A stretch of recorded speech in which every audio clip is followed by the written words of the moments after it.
Okay, I will call the meeting to order. We'll start the pledge. I pledge allegiance to the flag of the United States of America and to the republic for which it stands, one nation, under God, indivisible, with liberty and justice for all.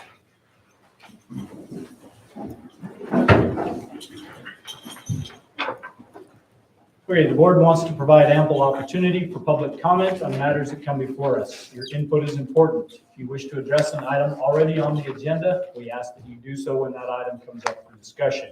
If you have a comment on a matter not on the agenda, this is the time during our meeting for such comments. The board would like to remind everyone in attendance that to avoid violations of individual rights of privacy, a member of the public wishing to address the board during this time will not be allowed to make comments about any student, staff member, or member of the general public during this time. Does anyone wish to speak at this time? Mrs. Hazlett. Hello, I just want to give all of you fair warning that there is a group of moms who will be joining you at board meetings following this one to advocate for a 4-day school week. So there are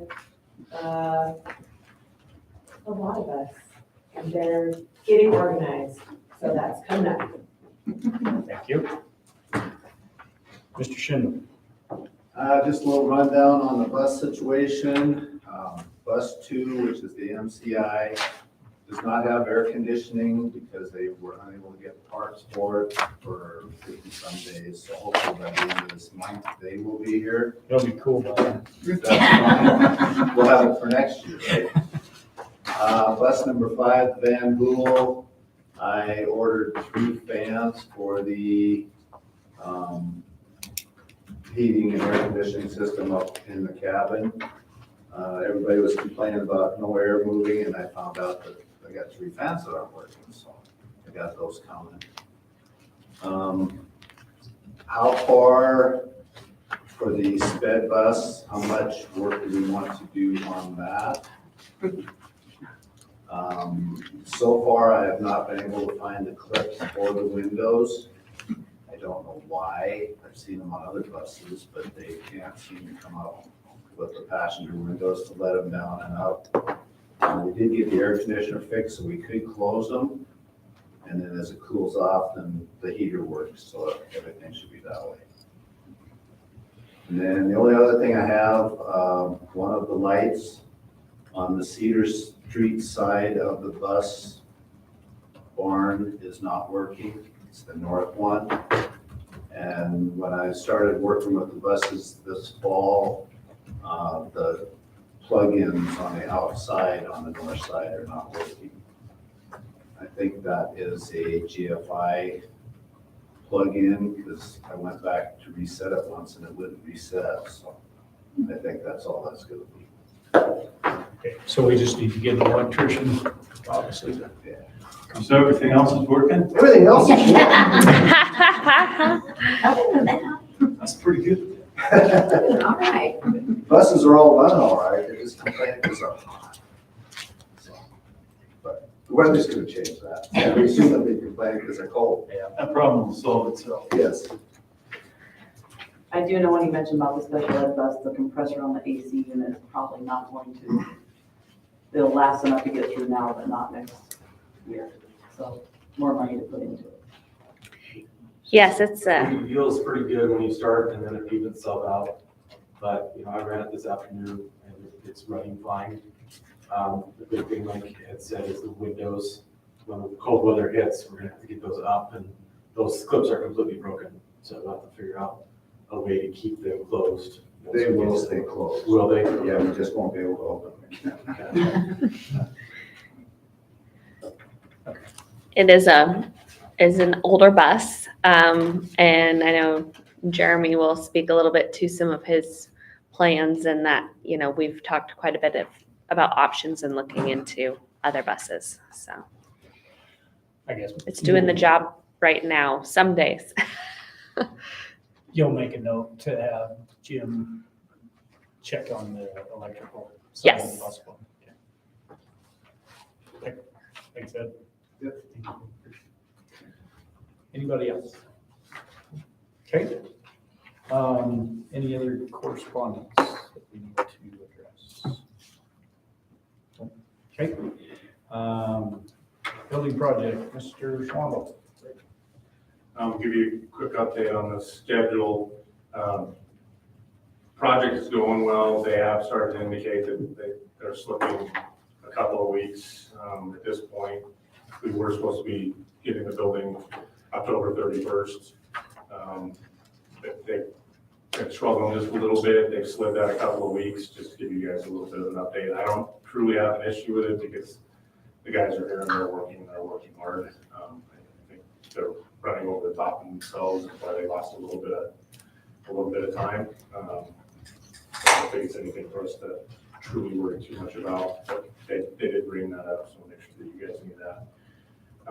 We should be closing in the roof next Wednesday, is when we're scheduled to have the metal roof go on, so we should be getting in dry by the middle of next week. We're continuing to work on punch list items and working with the district on their concerns that have come up on the building, working with Christina closely to like move buttons. One of the things we met on today, but we're trying to make sure we're addressing those and making it as comfortable as possible. I know there's some heating, there's some cooling issues. Actually, it was staying too cool in the building. And that's just comes down to our programming, our controls, and then we're continuing to work on that to try to make sure that we got that all lined out, but that'll take some time. And then of course, when it gets cold, we're gonna go through this whole thing again on the heating side, once we actually start taking all the big units on the heating side. But everything seems to be operating pretty well, and the building's fairly comfortable from everything, all the feedback that we've got. Our addition, we're scheduled to have 75% construction docs this Wednesday, and we have a meeting on that for the 2 additional classrooms. 100% CDs are supposed to be to DAC on October 10th. And it'll probably take us a couple of weeks to get pricing, and then we should be able to bring that back.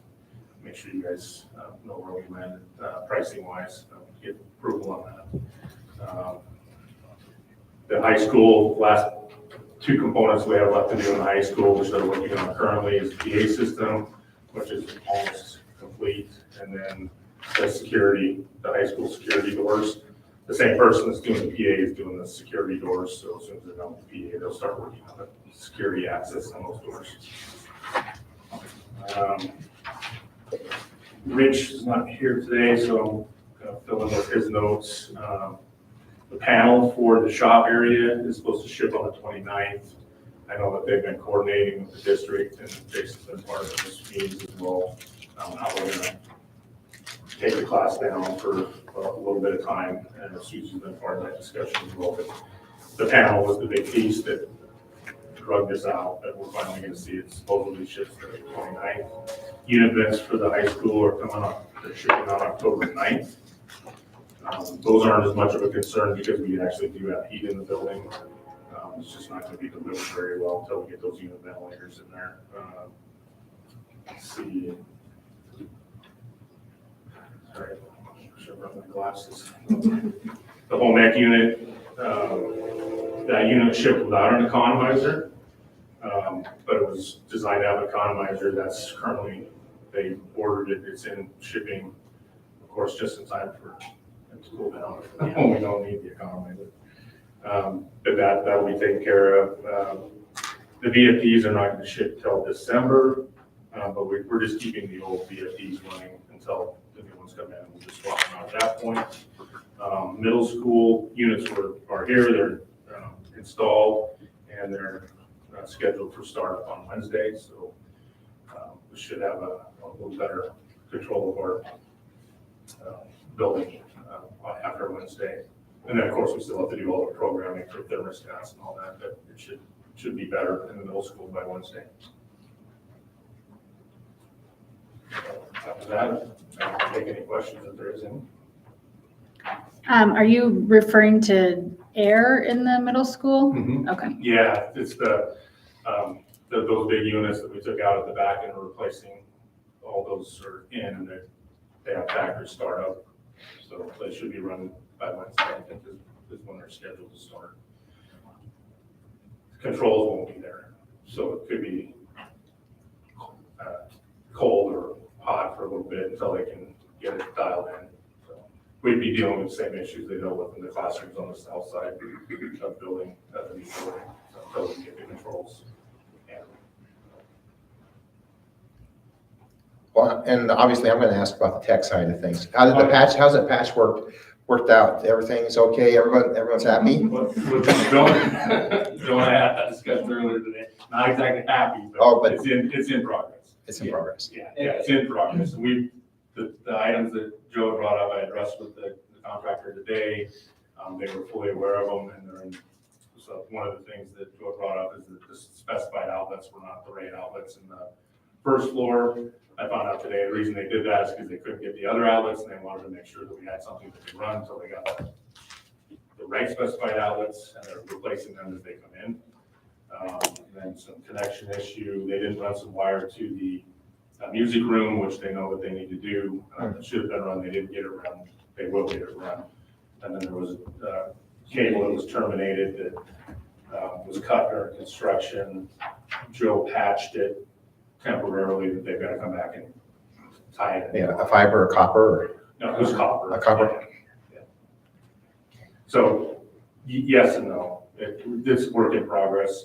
The school's running, though. I haven't had, Good. there wasn't anything that was keeping us from being able to educate kids and stuff. So, Good. All right, well, thank you very much. yeah, you bet.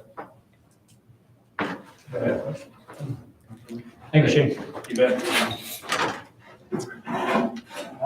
Junior high golf, do you have something to start before you turn it over to Mr. Hazlett? No, just Mr. Hazlett wanted to make a proposal to the board and talk a little bit more about junior high golf. So I told him he was welcome to join us this evening. Go ahead, Mr. Hazlett. I don't know where to stand, I guess I'll stand. I know he's a really good golfer. No. I'll be passing it around here. If you guys want to follow along, that'd be great. If you don't, that's fine too. I won't take too much of your time. I know you guys busy, but, Dan Hazlett, I know I love you guys, but I'm junior high golf coach, and if you didn't know we had a program, we do. I took over in 2017, not to name drop, I took over from Mike Dexter. He ran that for, I don't even know how many years, 10 plus years, I think. And when I took it over, we kind of had funding, I believe, through after school, and had transportation, a little bit of compensation there as well. COVID, that year of COVID hit and canceled everything, and kind of came back in 21 and realized that funding was kind of gone. I have on there on the start, I'm getting ahead of myself here. What I'm kind of looking for tonight, and just to pitch to the board here, is just funding for that program and to kind of get it back into the school. It was recommended to me in 2021 when we realized that there really wasn't any money left over, just to turn it into a club.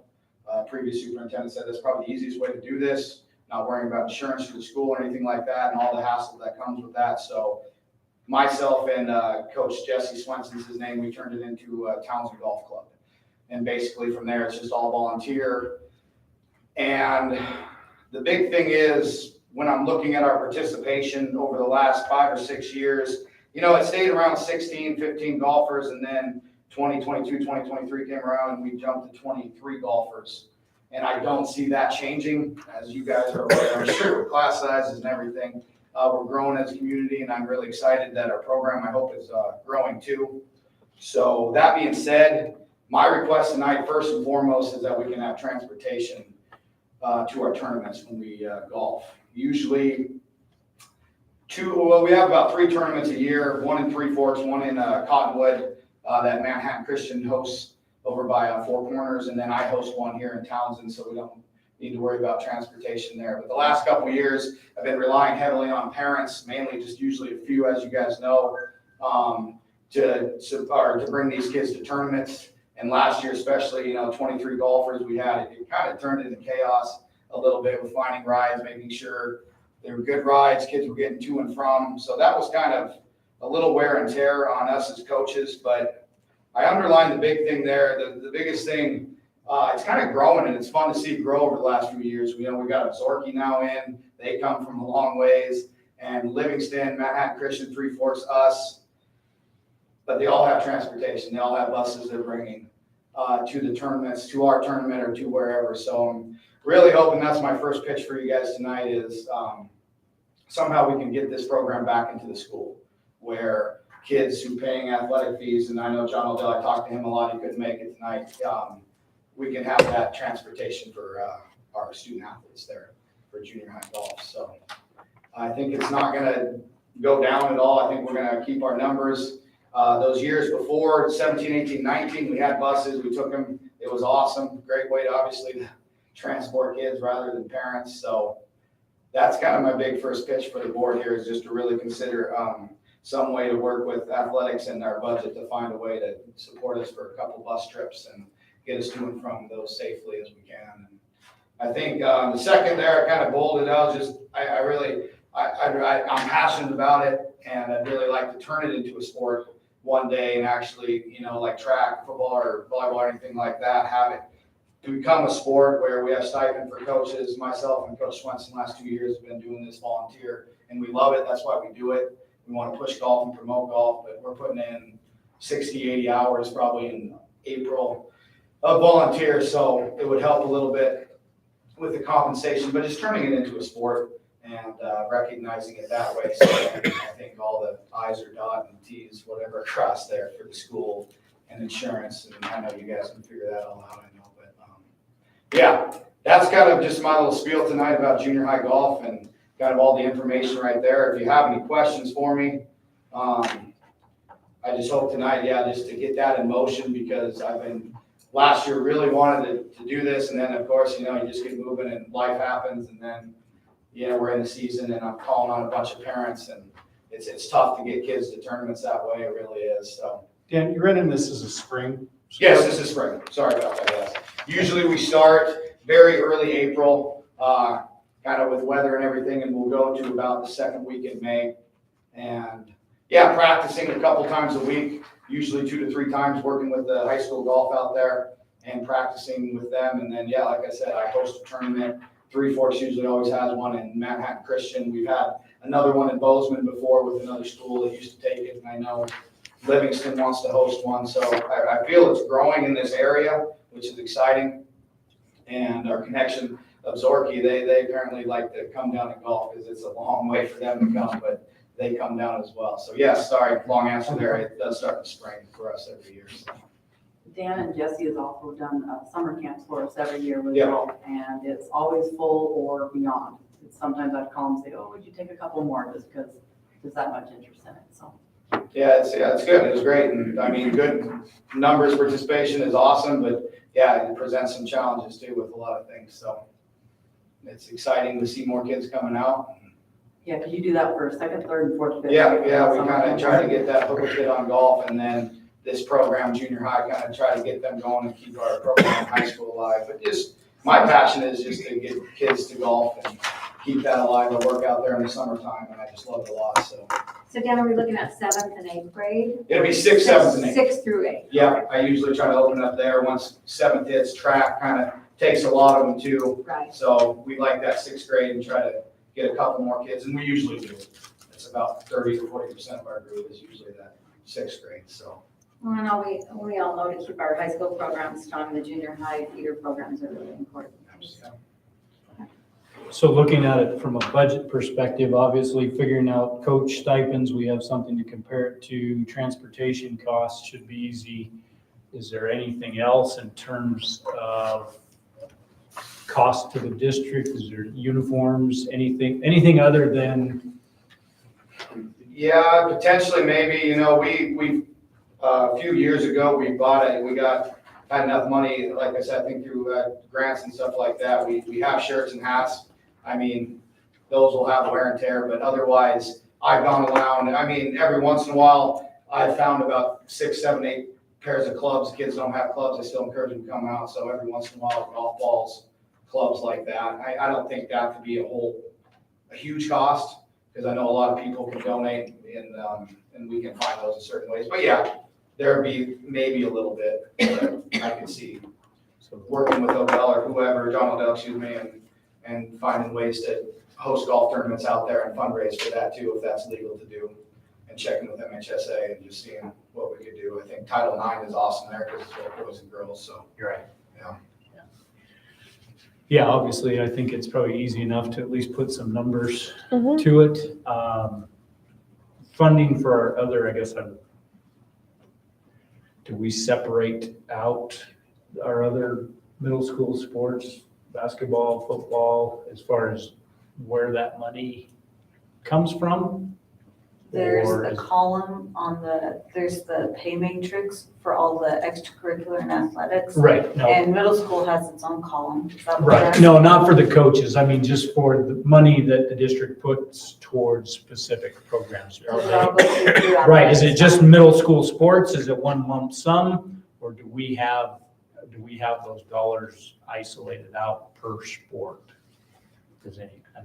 I don't think I've ever seen it, so I'm not sure. I think it's all one. It's big all, activity. yeah, the It all activities comes fund. out of the activities fund. Yeah. there's But no middle school breakdown, has its, yes. a separate activities. No, No, it's it's all all- It's together. all part of it's all together. Okay. that's my understanding. Okay. I guess any other questions for Mr. Hazel?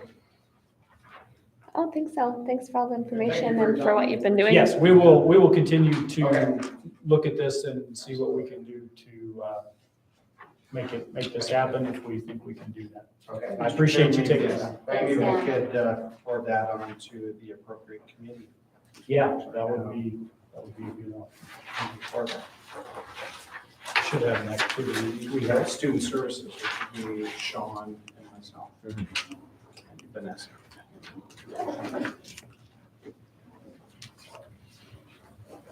Student services. Yep. Should be meeting directly anyway, just because we haven't. So. Yeah, with you two on that, do you want to Yeah. try and set that date now, or do you want to coordinate that? I think we can independently? coordinate, yeah, among ourselves, and then if we've got any other questions, we can get those to Mr. Hazel. Bring back a recommendation and your items for discussion or something. Okay, sounds good. September, so probably, even last week of September, first week of October would be fine. I think now we have policy on October 4th, is that right? Yeah. Yes. So maybe the second week of October, because that, policy will be a big. Sounds good. Very good suggestion. Thank you. That should be it for discussion items.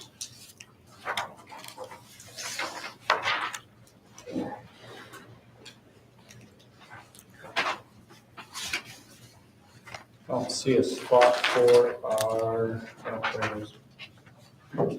consent agenda items, minutes and warrants.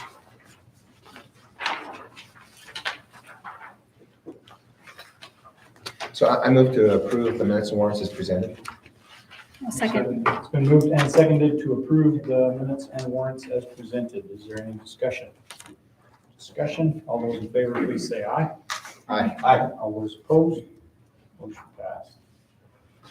Action items, approve updated bus routes. Jeremy? So, I'm sorry, we have a couple of teachers here wanting to have some things down a little bit lower. Is there any way we can move them first so they don't have to stay any later? Yeah, this will be quick and then they're Okay. right up, so, Okay, sounds good, thank you. yes. So yeah, buses are running great. Have no issues. The routes that we have are pretty much set. We have removed some of them, especially on number 2 and number 2, number 3, and number 4. Some stops are removed because kids are no longer at those addresses. So we just have those. They're in our, what I'd like to see is they're in our approved bank that if somebody needs it to stop it, we can put it back on there. The only ones that we have to add is on number 2. We have a request for the Lord Confederate, which is within, Do you have a copy for I us? don't, Okay, I can email it to you okay, tomorrow. I didn't have time to get it all, so. okay. Lower Confederate, which is within our mileage range, coming back from Goose Bay. And then the second one here is on Sand Hill Lane, got somebody that's closer out for the turnaround, and it's within our mileage range as well. And then the only other one we added would be, I'd like to be added is just the the Harper pickup on bus 3 or bus 4, and then the bus 5 drops them off in the afternoon. So we just have that nailed down. I got where they get dropped off on the backside instead of Highway 28712. Besides that, times are running well. Stops are good. Parents are happy. Anybody that's called has been, I've addressed them in the fact like, hey, we can get that added. It's just going to come before you guys. It's taken care of. So, yeah. Thank you, Jeremy. I asked Jeremy to give you guys an update today on how it was going and on the routes. We are waiting for the county to call a transportation meeting, and I will keep the transportation committee apprised of that so that we can adopt the formal changes that he's described. And like I said, what I'd like to see is that with the knowledge base that we have with drivers now is that this has been a route for years. Okay, so it's been a route. You guys know about it. We can set it here. We're not using it this year, but it's there. If it needs to come back up, then we can bring it in. New routes will be, informal. You guys through the transportation. I don't foresee any more of those coming through, but like Dan said, we're growing. There's more people.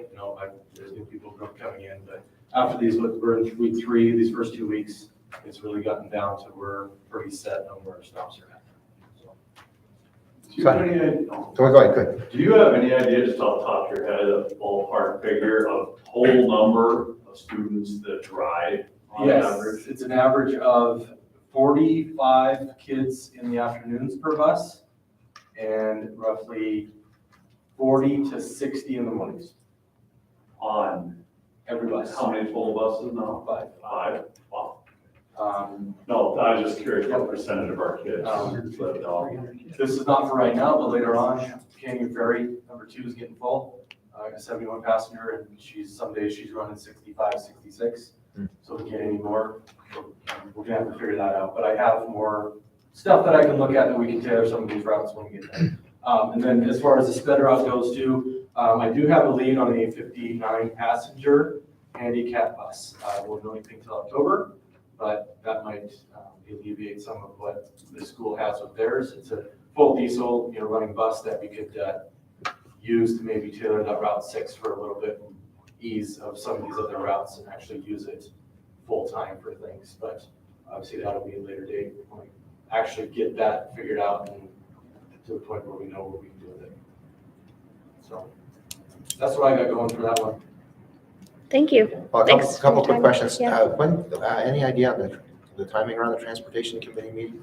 Or is it just at their convenience? Yeah, I've just been trying to get a date. I know that they have been out of town and won't be returning until later next week after the 19th. This is the last I heard. So, because I tried to get one set maybe in correlation with this meeting prior to I was hoping for, and then maybe in conjunction, but I haven't been able to get a date. Because we can't update the routes without the transportation, without the county and that transportation meeting, Mhm. correct? Yeah. Yeah. The second question, being the bus arms. Yes. How are those working out? They are great. They're really good. We haven't had anybody run this year on either routes. So, but yeah, the stop arms are good. I still foresee that once the session meets in January, that's going to get some guardrails on it. To really, because right now it's pretty wide open for what any contractor, any bus can do. So I'm going to guess that we'll get some better direction when they revisit that this year from Representative Durham and Scopian looking at that, figuring out how, what it takes. Because some guys just have a piece of cardboard on there that has some tape on it, and that passes the state law. It's 54 inches, it does all that. And then other guys are spending $5-6 grand to put out this full stop arm, which is very nice, but it's very expensive as well. So. Yeah, I saw one today as I passed a bus that was nice, yellow painted. I mean, that just, I was just curious. Yeah. Their good safety features just. What's that? So you're not supposed to pass it when that. Oh, no. It was tied down. It wasn't out. It wasn't out. The ones I got on there are 1-inch strip, they're 55 inches, and I have super bright LEDs on there. Reds, I think you can see them long distances. So yeah, that's been going well. All right, good, great. Jerry, I just wanted to take a minute to say thank you. I appreciate you stepping in. I appreciate you. It went from what you expected to what it's become with wrinkles and working with us. And through our RFP process and contract things and all of that. And I just want to say thank you because it deserves some acknowledgement that you've helped fill a very potentially large gap that we were going to have in our services. So we really appreciate that. It may seem weird, but I very much enjoy it. Yeah, you are weird. That's not everything I know. No, it's been fun. I know Ed's helped out on a few of the routes and we're doing stuff. It's just, we got a good crew. Next year's gonna be a little different when everybody wants to retire, but I'm trying to talk them into staying at least. We'll figure that out, so, but thank you. Yes, thank you Thank very you. much. That's. So I'll get this, what I have proposed, email to you. Yep, and we'll keep working on a date with the county. So, thank you, Jeremy. And then the next one, we do not have a teacher here for, so if we do want to skip, did you have to leave by 1:45? Is that? I live in Helena, so. Oh, okay. I thought you had a certain time. I was just making No. sure. Okay, so if we can skip the 3.2, we can come back to that one. We don't have anybody here for that besides Ms. Hartman. Yeah, she had class, so. I'll let her say. Yeah, she asked for us to wait for her anyways. So. She wanted us to wait. So we will move on to approve education first tour. I go first, That's up. I'm in town, so That's fine too. Yeah, thank you. We're good with that. skip to the next one. Yep. All right. I finally met with all of you.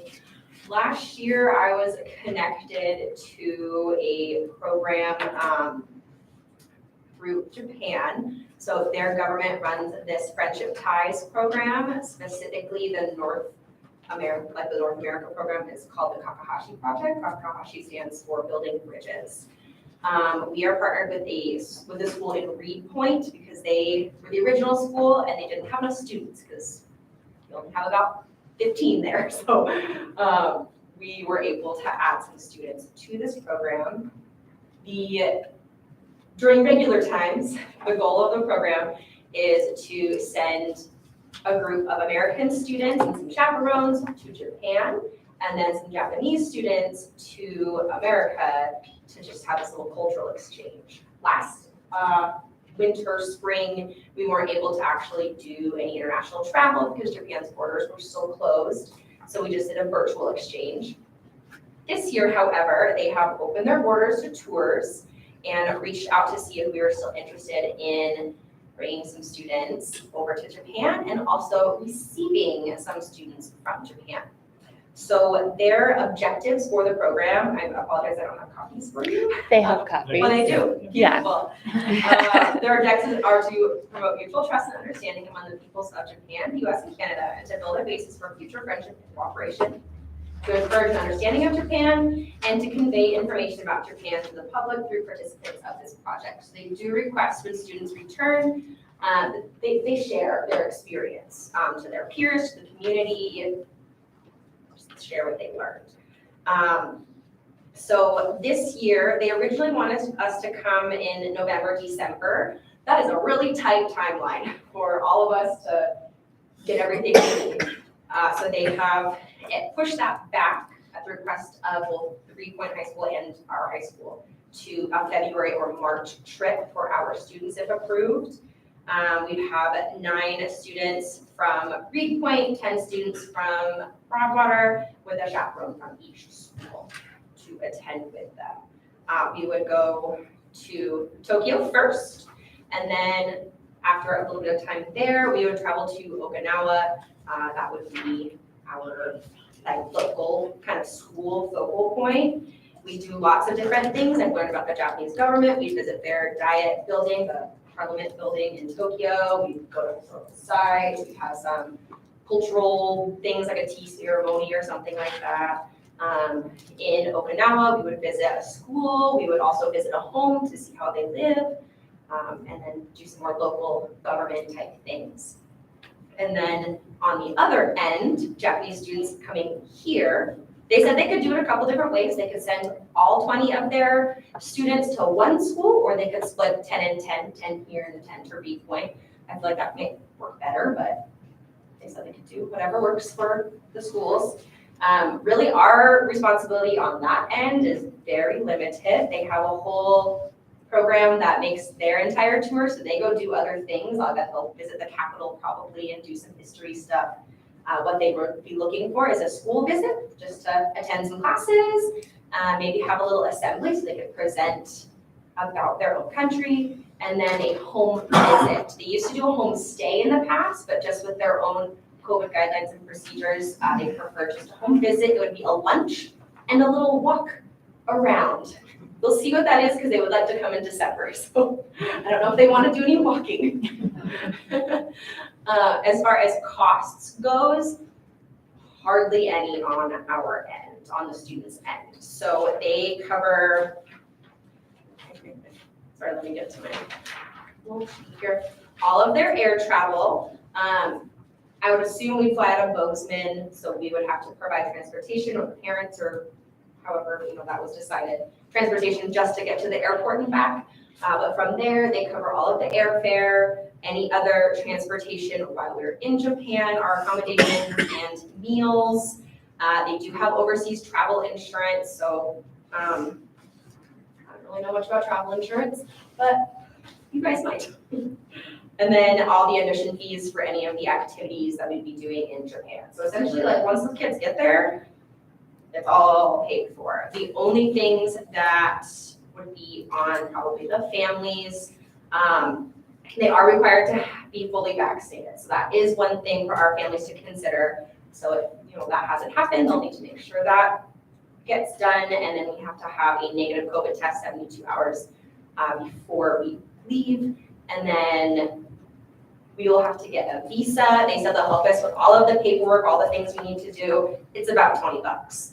I looked and it was 3,000 yen, which scared me a little, but the conversion is, so that wasn't too worrisome for me. And that is the program. So in the stuff that you guys probably have, you probably have the application kind of guidelines and what they cover. There is a sample itinerary, so you can kind of get an idea for what kids would be doing, and then the letter of understanding that the students and their parents would have to sign, just so they know, like, they're responsible for some things. Any questions? No I'm really passports? cold in here. Oh, yes, passports, excuse me, yes. Okay, so the parents will have to get the passports. Yes, they also have to get passports, which is one of the reasons why we wanted to push it back to February or Yeah, March. because it take 3 months or so. For that, and if kids are getting vaccinated and stuff. And how are you determining or opening up the eligibility for which students? Good question. So last year, I just made a little application. I had Jerry approve it to make sure it looked kind of good. It was honestly really basic. They just had to write why they think they would be a good fit for this program and what they would bring to the program. Because during the virtual exchange, we had to do a presentation about our school, Montana, our community, and then why they are even interested in the program. They did have to be in good academic and behavioral standing, good attendance, parent permission, and the teacher recommendation. So I have 4 students left from last year. 6 of them were seniors. So I have 4 students left who were already in the program. I have 4 applications from last year. I thought maybe those kids could have kind of first dibs just because they were interested last year, and then I'd probably open up that application again to students to fill out that 10-person roster. I'm not seeing, as a 2-week program? Little less, Little less. probably closer to 9 days, there we go. Probably actually 10, once you account for the travel on the end. So they end with day 9, leaving for the US. But So about like Great. a close-up, I would guess, like a close-up. Similar. yes. Okay. Leave on a Tuesday, return on a Wednesday. That might turn into a Thursday, depending on how that time, and the time change too. Since they're so far ahead of us, I'm not sure. We leave on a Wednesday for them, so we actually might return on a Wednesday for us. Does the exchange happen simultaneously or? In this case, no. So they would like to have students come to the United States in December, and then our students would go in February, March. So they get to meet their little exchange counterparts. And hopefully some of them will be the same from last year, so they recognize them from their virtual exchange. I know the virtual exchange was a huge hit last year. They just had a great time. They loved it. It was really fun. I know Allie's done a lot of work on this and a lot of groundwork to get all this information together. So I feel like it's definitely a for sure interest for students and for Mrs. Lampkin. So. I would just say we've had Germans stay with us and Japanese stay with us, and it's always been a great experience. I think this would be a really, really cool opportunity for our students to experience I think something. an egg tour in Completely December sounds different. great. We got lots of grain bins we can show. Well, I would move to approve the JICE project and application. I'll second. It's been moved and seconded to approve the JICE project and application. Is there any discussion? I would just ask, is there any concerns?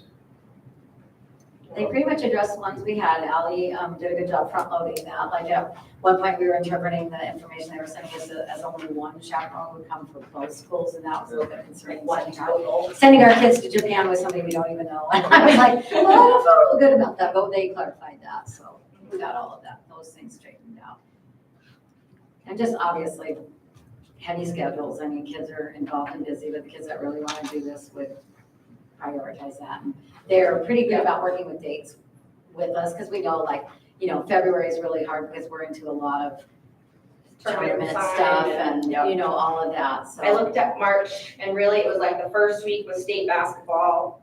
I don't know how we'll do this year, maybe go on. And then really the next 2 weeks were pretty open. I guess the only potential overlap would be with close-up. Right now, none of the kids who did the program last year are close-up kids, so I don't know. I mean, I gotta say, I would rather go to Japan for free than close-up and funds. Mr. Chairman, so we say that we're approving the project and the application. I'm not seeing our application in here, so are we basically just approving the project, the requirements that are in their packet, the requirements that Mrs. Lampman is asking for, since we don't have that? Yes, so I included what I was provided from Ms. Lampman, and it's, you know, the overview. We can get you more of the documentation if you would like, but for her to move forward with the agreement to Right, I just on our want to end. have it clear for our action item that, I mean, we're approving of an application, we're approving, you know, development basically, or concept for an application. We're not, there's not an application for us to Oh, actually. if I'm right, correct me if I'm wrong, we're talking we're approving her to go ahead with the application to apply for the program in Japan, not our kids applying for us. Yeah. Am I correct? Yes. And that was my assumption as well with the Yeah, motion. That's what I meant, yeah, Okay. sorry. Okay, thank you for the clarification. Any further discussion? Discussion? All those in favor, please say aye. Aye. All those opposed? Motion passed. Domo. Thank you. Thank you, and thank you for coming tonight, and thanks for trying your best to make it happen last year. I'm Yeah. very helpful for you this year. Thank you, Ally. Mrs. Flynn. Well, we just want our kids to travel. Everybody go everywhere. And I am a huge proponent of travel for our students. I think it provides them with such a great education, such great educational experiences, experience with the world, experience with navigating travel and other cultures. And we, of course, traveled to England in June after 4 years of trying to get there. And we didn't have all the kids that we had originally signed up for this program because of the 2 years of being canceled. But the 5 students that went and the 3 adults that went had an amazing time. We learned how to ride subways, and we learned how to navigate London, England, and learn how to fly internationally. And probably one of the best things that one of the kids said, one of our discussions, she said, I think I could travel on my own now. I think I would be comfortable traveling someplace on my own now. And that was one of the big goals that we had.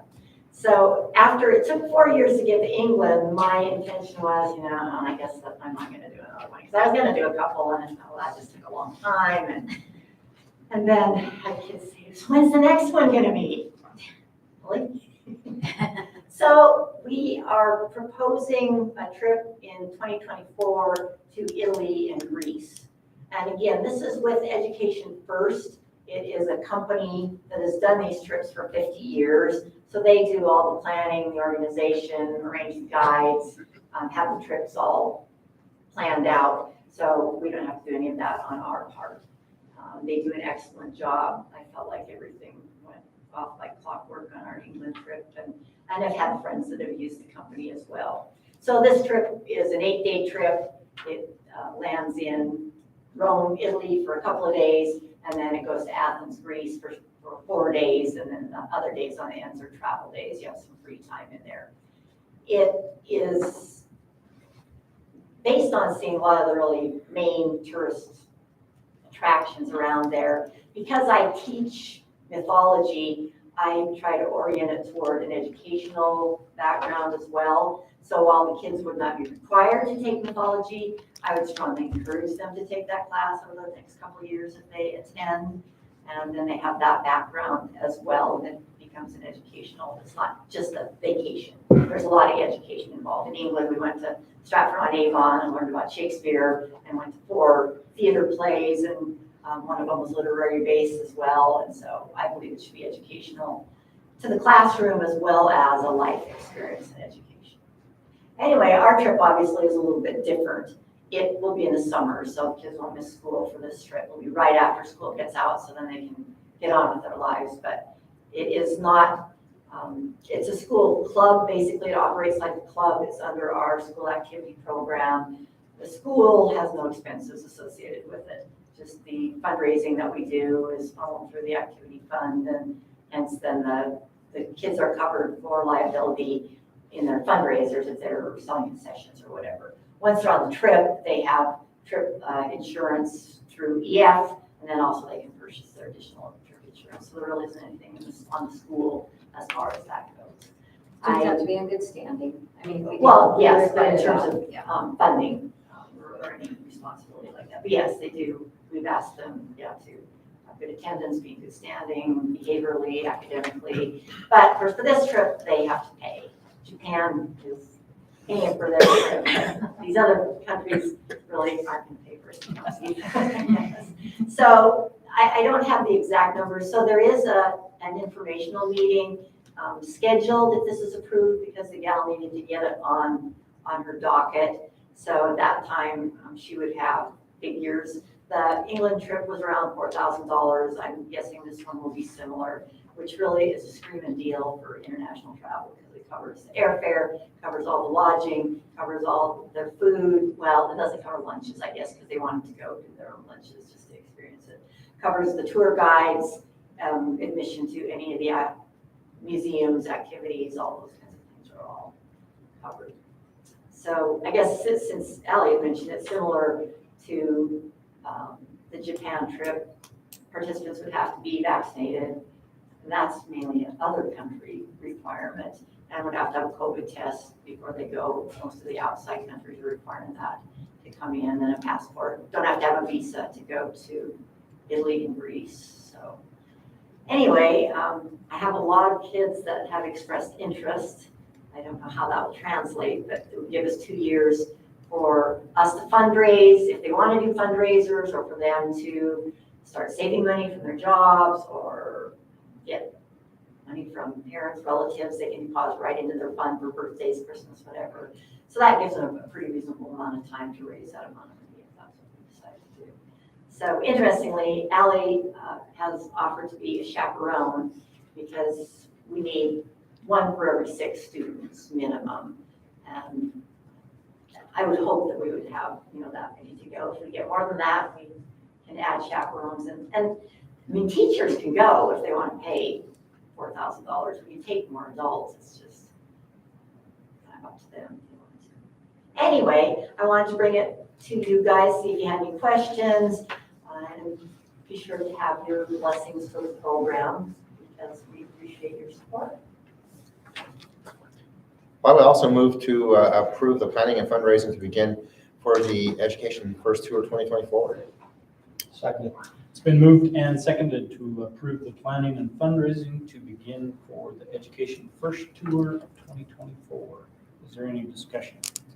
I would just say Aiden's in Greece right now going to college Is he? in Athens For a year or? for a semester. Oh, wow. And he's just, Cool. he's bouncing off the walls. Yeah. Oh, okay. Yeah. So when he Travel. gets back, Yeah. he'll maybe have to come in and talk to him. That'd be cool to have somebody that's Oh, been he would there- love to do that. in there, tell him some of the highlights. He traveled He's through excited. the French Alps, through the Czech Republic, down through Italy. So he would, I'm Cool, sure, that'd be awesome. I'm sure he would love That's to really, share. when somebody's been there, that is. Yeah, and like I said, he's just bouncing off the walls. I'm sure he'd share. Nice. I heard the Britain tour was a training in how to keep track of adults that kept getting lost. Yeah, it was mostly Sherry that we lost all the time, partly because we couldn't see her, but also because she There's got a lot of distracted by people like, there, and I was I'm taking like, pictures of horses, I was taking pictures of dogs, I was thinking of the queen. We had a great time. It was fun, super fun.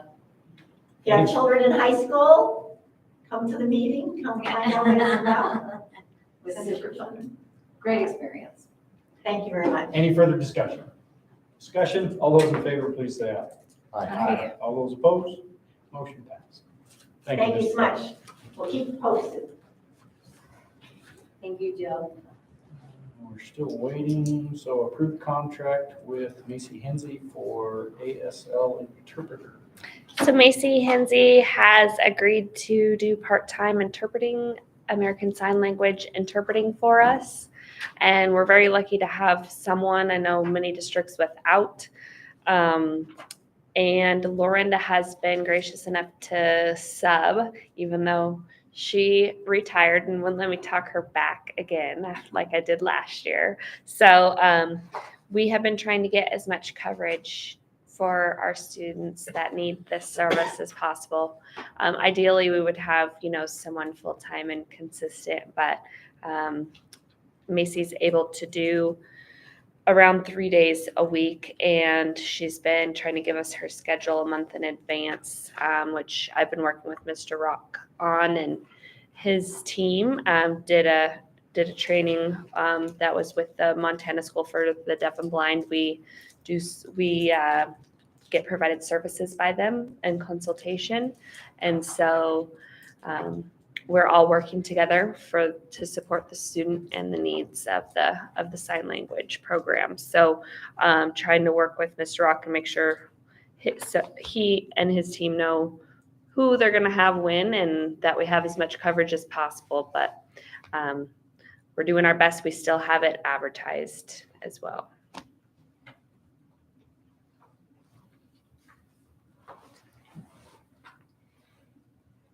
Just glad to have somebody in person. So. And that, if I recall, and correct me if I'm wrong, that was at a specific pay rate.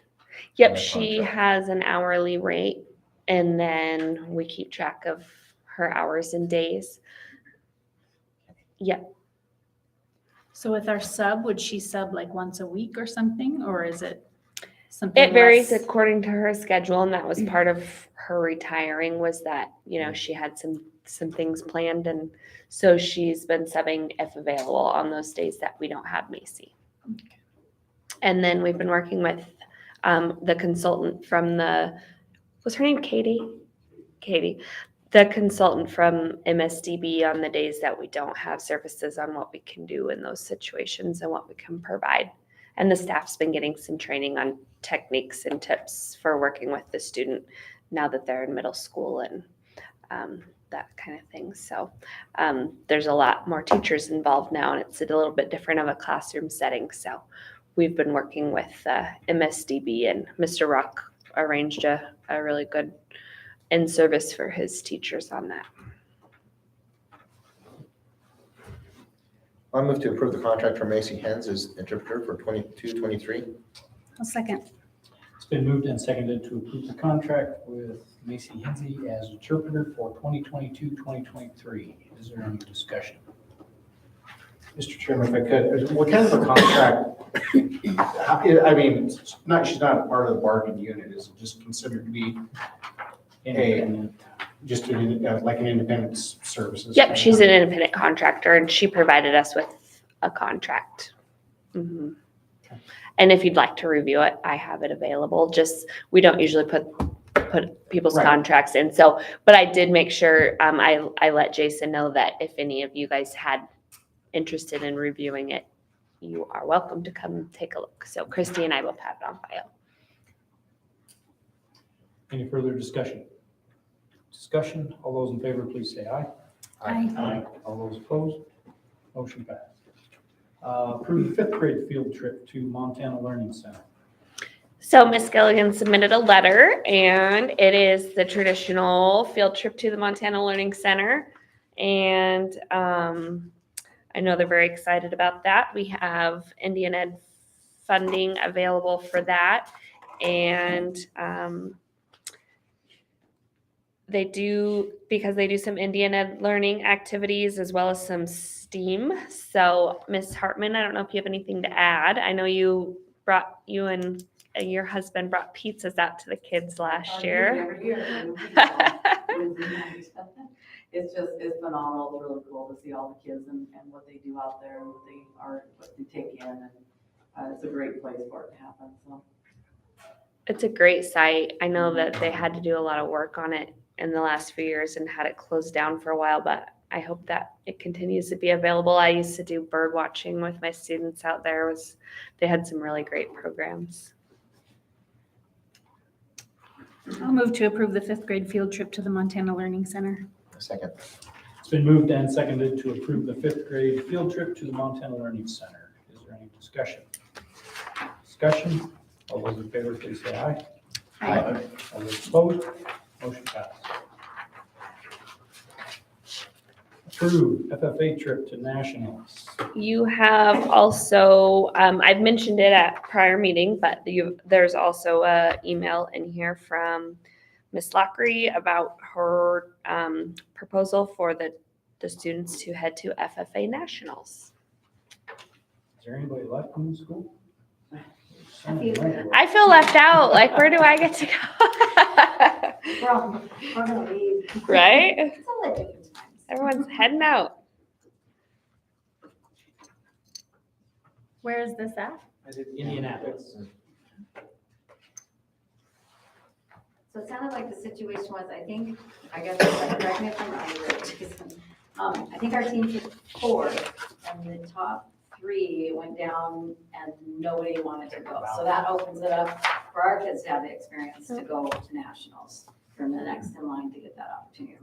Did I say that right? Okay. Exactly right. Okay. So once again, another. Parliamentary procedure. Oh, okay. Yeah. Sorry, I thought that it was included. And it might be in. Oh, no, it's in the, I'm sorry. The details are not on an email. I typed it into the information page.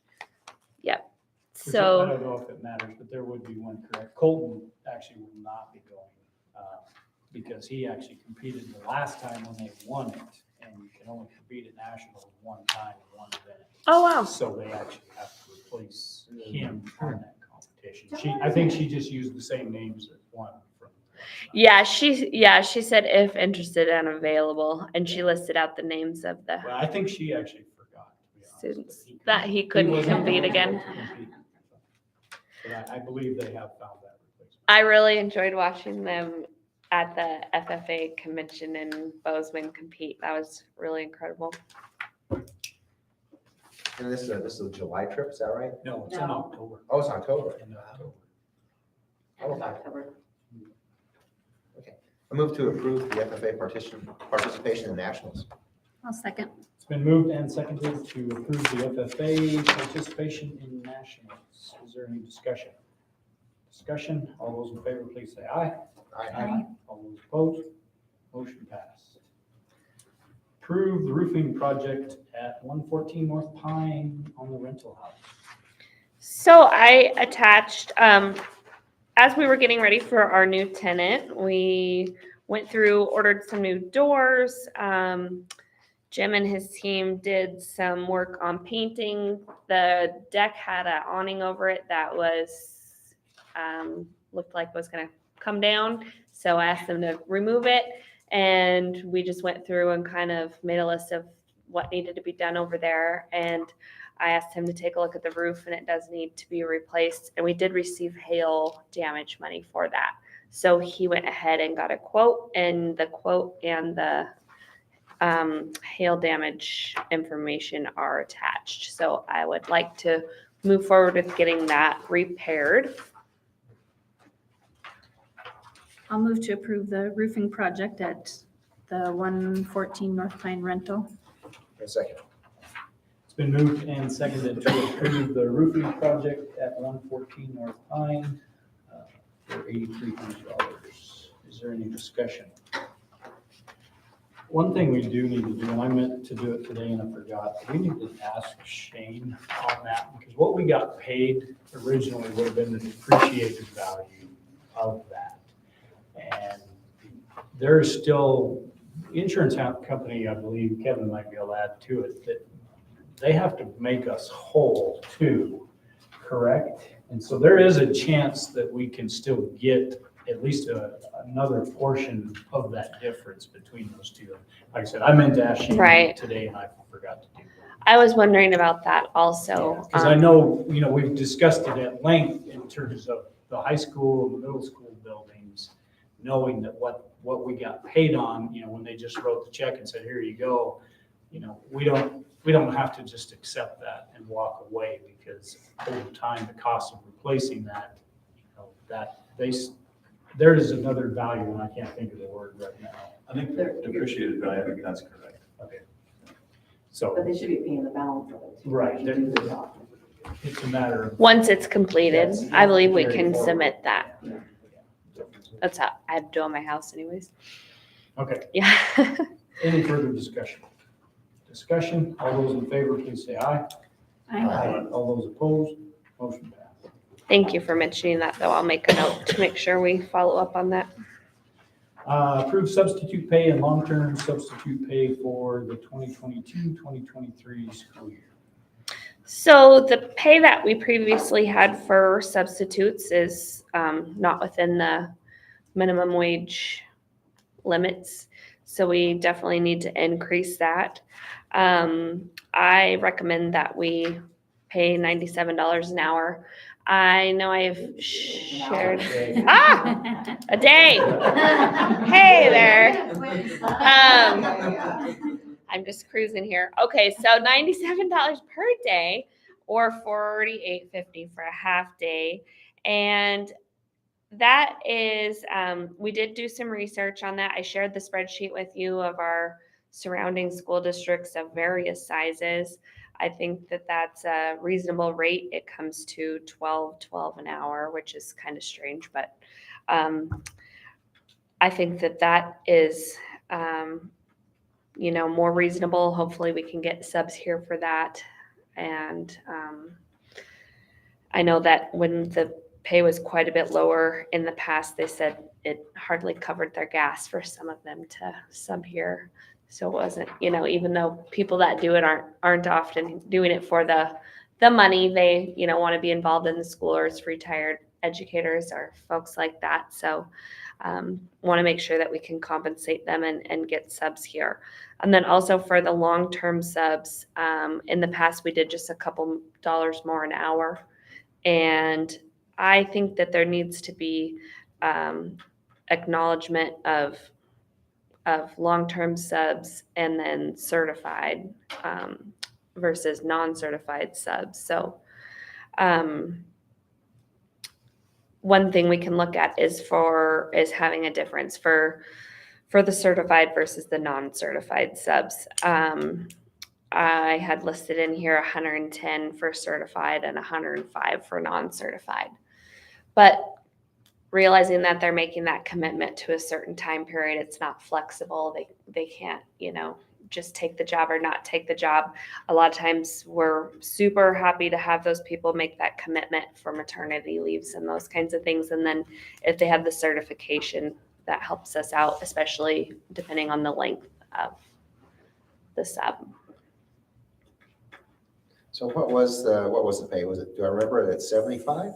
72. It was 75. For long-term. 75 for long-term and 72 for a day. Okay.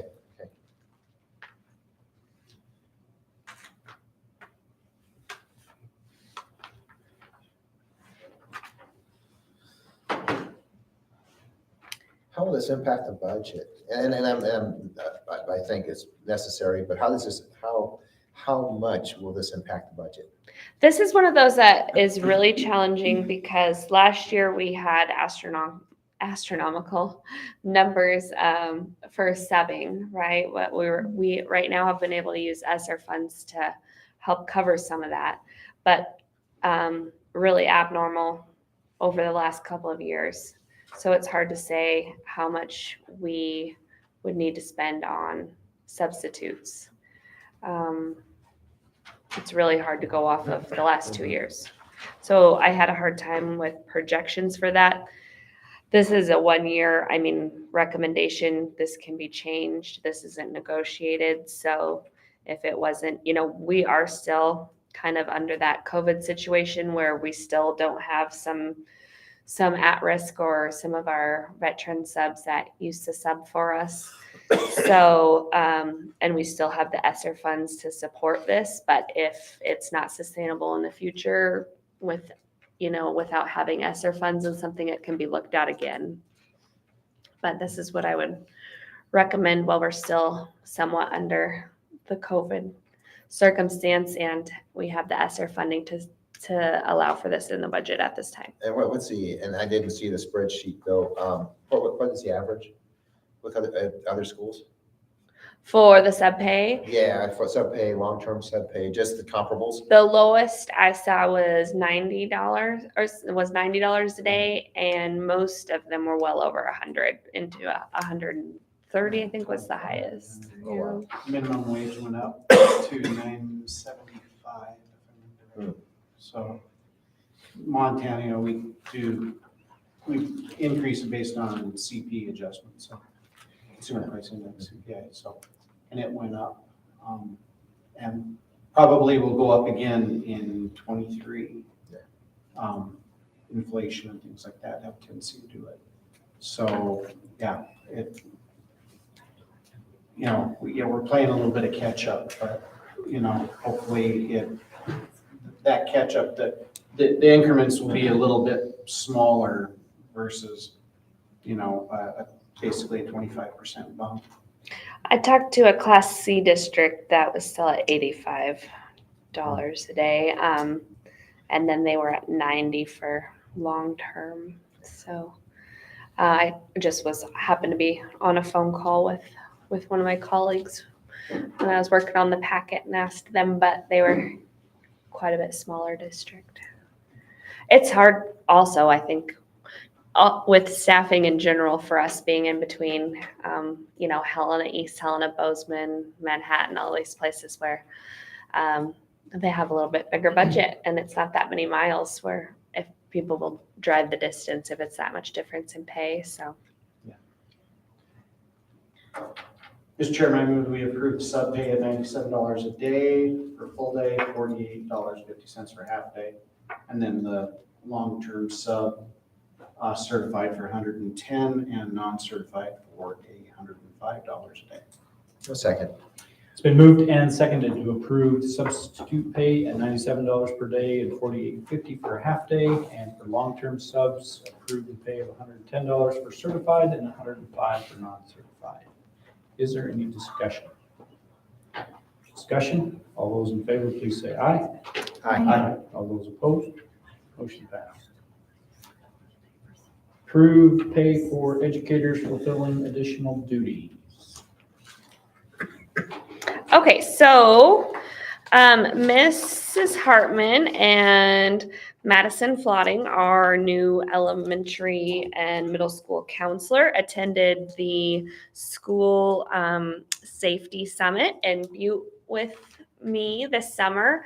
And I was under contract during those days, but they were not. So I did write it into the grant, and it was allowable to be written into the grant for the staff to be paid for that purpose. So I would like to pay them out of the school safety summit professional development grant. So that grant is just to be for the purposes of educating our staff on school safety.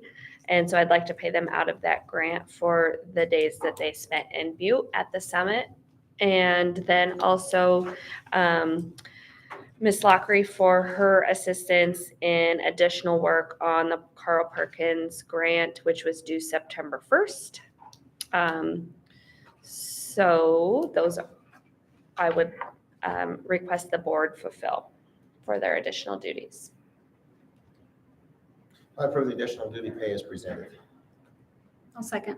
It's been moved and seconded to approve the additional duty pay as presented. Is there any discussion? What is this Perkins money that was sent back?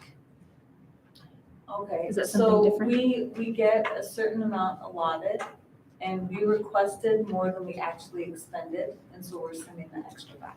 Okay. We weren't going to let them keep any of the, we want to make sure we spent it all. We just went a little bit overboard. Just a clarification, but the pay is basically just using their daily rate of pay. Correct. Any further discussion? You can make it more if you want. Discussion? All those in favor, please say aye. Aye. All those opposed? Motion passed. I did really appreciate them agreeing to give up some of their nice summer days to join me in Butte for that. I know I was hoping to bring more staff, but I was glad to have some folks there. So Okay, we're still waiting on Kate. Should be here by about 10 minutes. okay. I guess how do you want to proceed with the next two? That's up to you. Do you want to go to personnel and go back to the next two, or?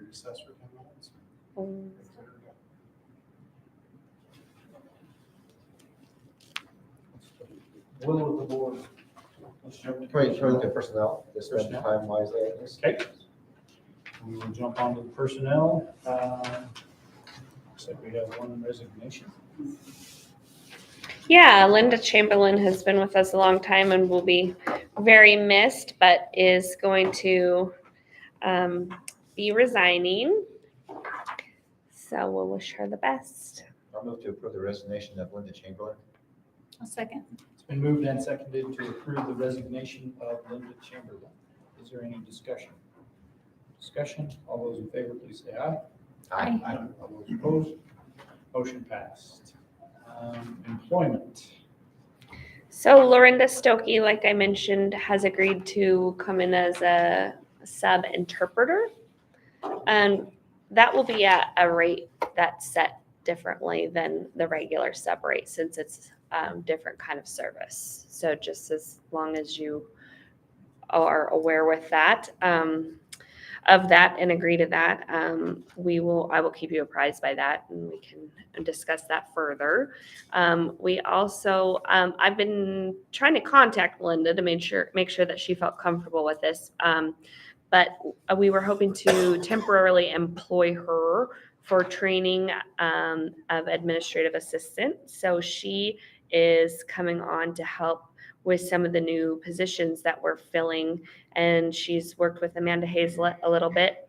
And we have found Terry Arts for a part-time adult education coordinator. So you can write her name in there.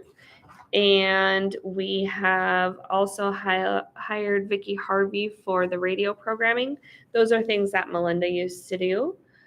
So I would like the board to approve temporary hire for her to do, an hour here or there of assistance in supporting them in their new positions, just to be able to answer questions and those kinds of things. And so that we can compensate her for it. I did ask MTSBA how I needed to do this, and they said since it was the same role, it couldn't be like a sub or anything, that we would need to bring her on as a temporary employee under the same job title that she had before.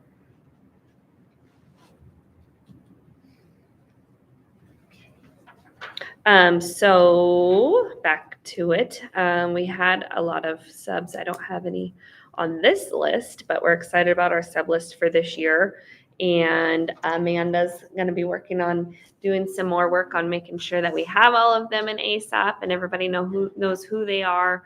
Last year, we ran into some things where we had subs that said they didn't get called, or we had some that were on the list that never took a job. So we're going to try to make sure we have that well figured out this year. And we're excited to have Amanda on board to work in ASAP. And she's been on the ball getting that rolling for us. So we have her doing that. And like I said, Vicki doing the radio programming, selling the ads for our events, and making sure that we have information to the radio station.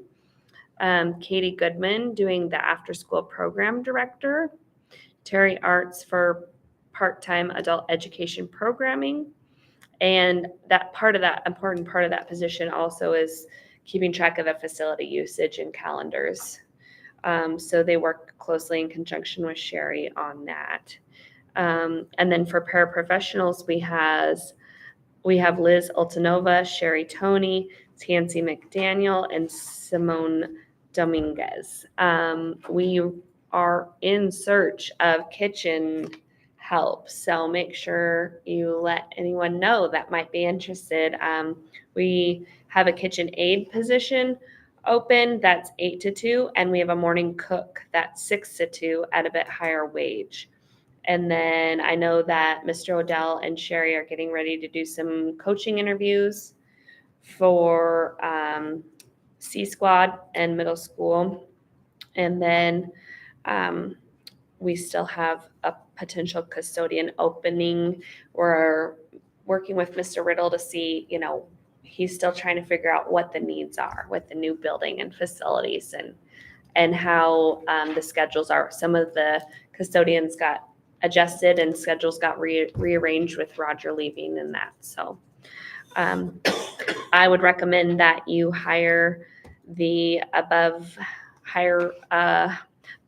hirees as presented for 2022-2023, pending successful background checks. I move to approve the hires as presented for the 22-23 school year pending successful background checks. I'll second. It's been moved and seconded to approve the hires as presented for the 2022-2023 school year pending successful background checks. Is there any discussion? All those in favor, please say aye. Aye. All those opposed? Motion passed. Do you want to do the policy? Okay. So on policy, we have policy 8205, which is important for us to take a look at because we are going back to charging for meals. And we did have families complete the free and reduced lunch forms. Thank you, Joe, for making sure it was front and center on the website so families can access that. And thanks to the admin team and our clerical staff for, what was it? List of resignation. Oh, yeah, it wasn't under we didn't have it yet when I typed it up. Okay.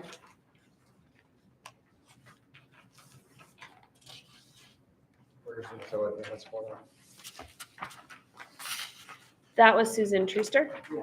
Susan Treaster from the kitchen. So 2 ladies from the kitchen. That's why I said we really need help. So, so I guess if we can back up and approve the resignation of Susan Treaster as well. Do we need a new motion? Yep. I'll move to approve the resignation of Susan Treaster. Second. It's been moved and seconded to approve the resignation of Susan Treaster. Is there any discussion? Discussion, all those in favor, please say aye. Aye. All those opposed, motion passed. Thank you for that. Where's the policy? Here we go. Okay.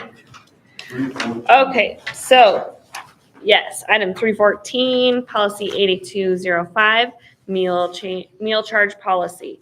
So I used the MTSBA model policy. I made minimal revisions so that it reflected Townsend School District and sent it back to Chris Goss for his approval. And now it's before you. This states that now that we're back to charging for meals, we will not shame any students. We will notify parents if they have balances.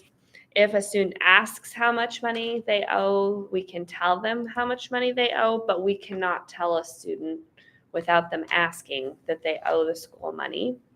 And all students have the right to receive an equal meal. So all students will be served the same meal, regardless of if they owe money or not. And then we can turn them into collections if their meal account is not paid. So it's just to make sure that there's no shaming or embarrassment or offering alternate lunches in the lunchroom to students, and that responsibility falls on their parents. So we can send letters, call, and notify the parents, and we can, as it says, follow through with debt collection per state and federal guidelines.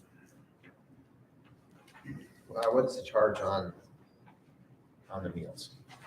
That's a good question. Now that we're charging again, it's for adults, it's for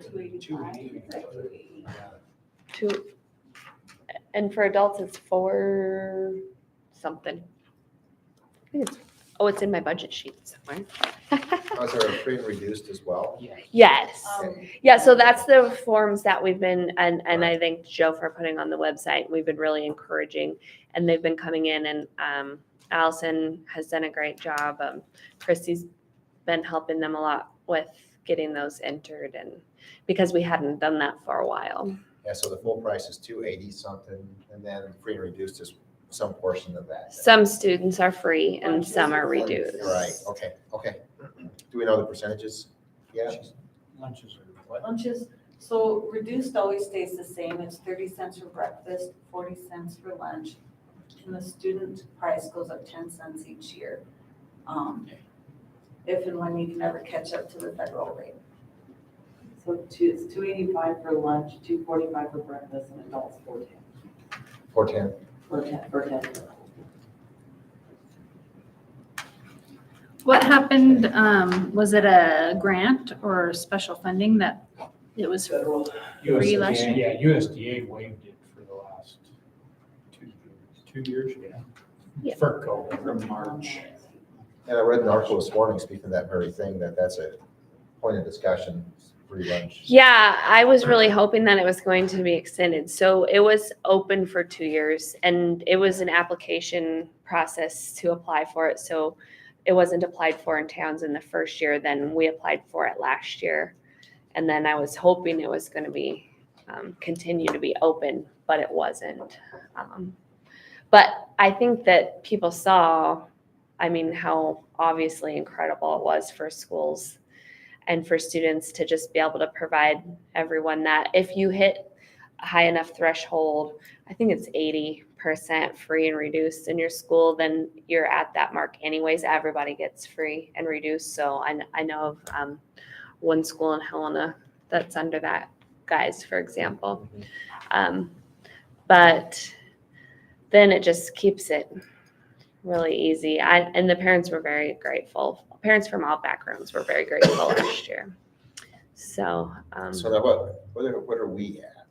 As far as how many students, what percentage of students are free and the reduced? forms are still coming in. They're still coming in? Yep. Okay. They have until, they got to have, If they, 2 years ago, if they qualified for free or qualified for reduced, those stay in effect until mid-October this year. And so they can start looking at who hasn't turned applications in and contact families and ask them if they would like. And they did mail an application out to every family. They are available at both offices. In the past, we were right at the 40% mark, which is what we needed for it to become a school-wide title school. Okay, So in the past, we were sitting right at that number. okay, thank you. Thank you very much. I have one quick question, Mr. Chairman. So like, we use our automated phone system to notify households when there's a balance owing it. I guess just for clarification, is that like under line 19 of the policy, it says we take action deemed necessary to collect unpaid meal charges. Is that considered that? Yes. The only reason I wondered is, my child, my old child that I have in elementary, forgot his lunch, went through the line, and like 2 hours later, I got a call from the automated system saying my child had an unpaid balance. I wonder if that's because he forgot his lunch at home. And so I just want, in the interest of clear communications with families on that, and because it's not spelled out in a model policy, that it would be helpful for either to be added into the policy or that we may employ notification system to inform parents of the outstanding balance, because then that way it's transparent about how it is that we're going to proceed. Yeah, and maybe that'd be appropriate to put under where it says notices. So under zero balance prevention on 36, it says that notices of low or deficit balances. Yeah, So we could put notices via telephone or mail. Telephone, mail, email, whatever. Yeah. Somehow, Okay. those, communications from the district. That way, like I say, I think that it, Or email correspondence. folks knowing what it is that they could expect if they find themselves in that position would be helpful. Okay. And I did talk to the kitchen staff preemptively and let them know that this was draft and coming before you, but just wanted to make sure we didn't get ourselves in any trouble in the meantime. So I have been working with the staff that interacts with the student in this way, the cashiers as they describe in the policy, to make sure they understand it. Mm-hmm. Oh, and I'm just confused. What was that? What was the suggested change? So on Regarding line 36 and 7? Just to specify our plan of notification. On line 36, where it says notices of low deficit balances will be sent to parents at regular, I see. I will add, will be sent via telephone, mail, or email correspondence. Okay.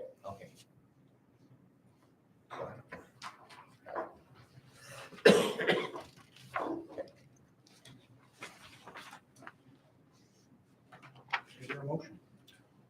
Well, I move to approve policy 8205, fuel charge policy on first reading, with the amended verbiage. I'll second. It's been moved and seconded to approve policy 8205 with the amendment as mentioned, noted, for first reading. Is there any discussion? All those in favor, please say aye. Aye. All those opposed, motion passed. One quick question, probably for Joe, actually. I know it came up during freshman orientation again. What would it take for the school to be able to receive funds electronically? A lot of people, don't use checks anymore. They want to use a debit card or something. What would it take for us to implement a system? So I believe that ability is there, but we have to pay for it through Infinite Campus. I think Infinite Campus has an option with our point of sale program to be able to do that.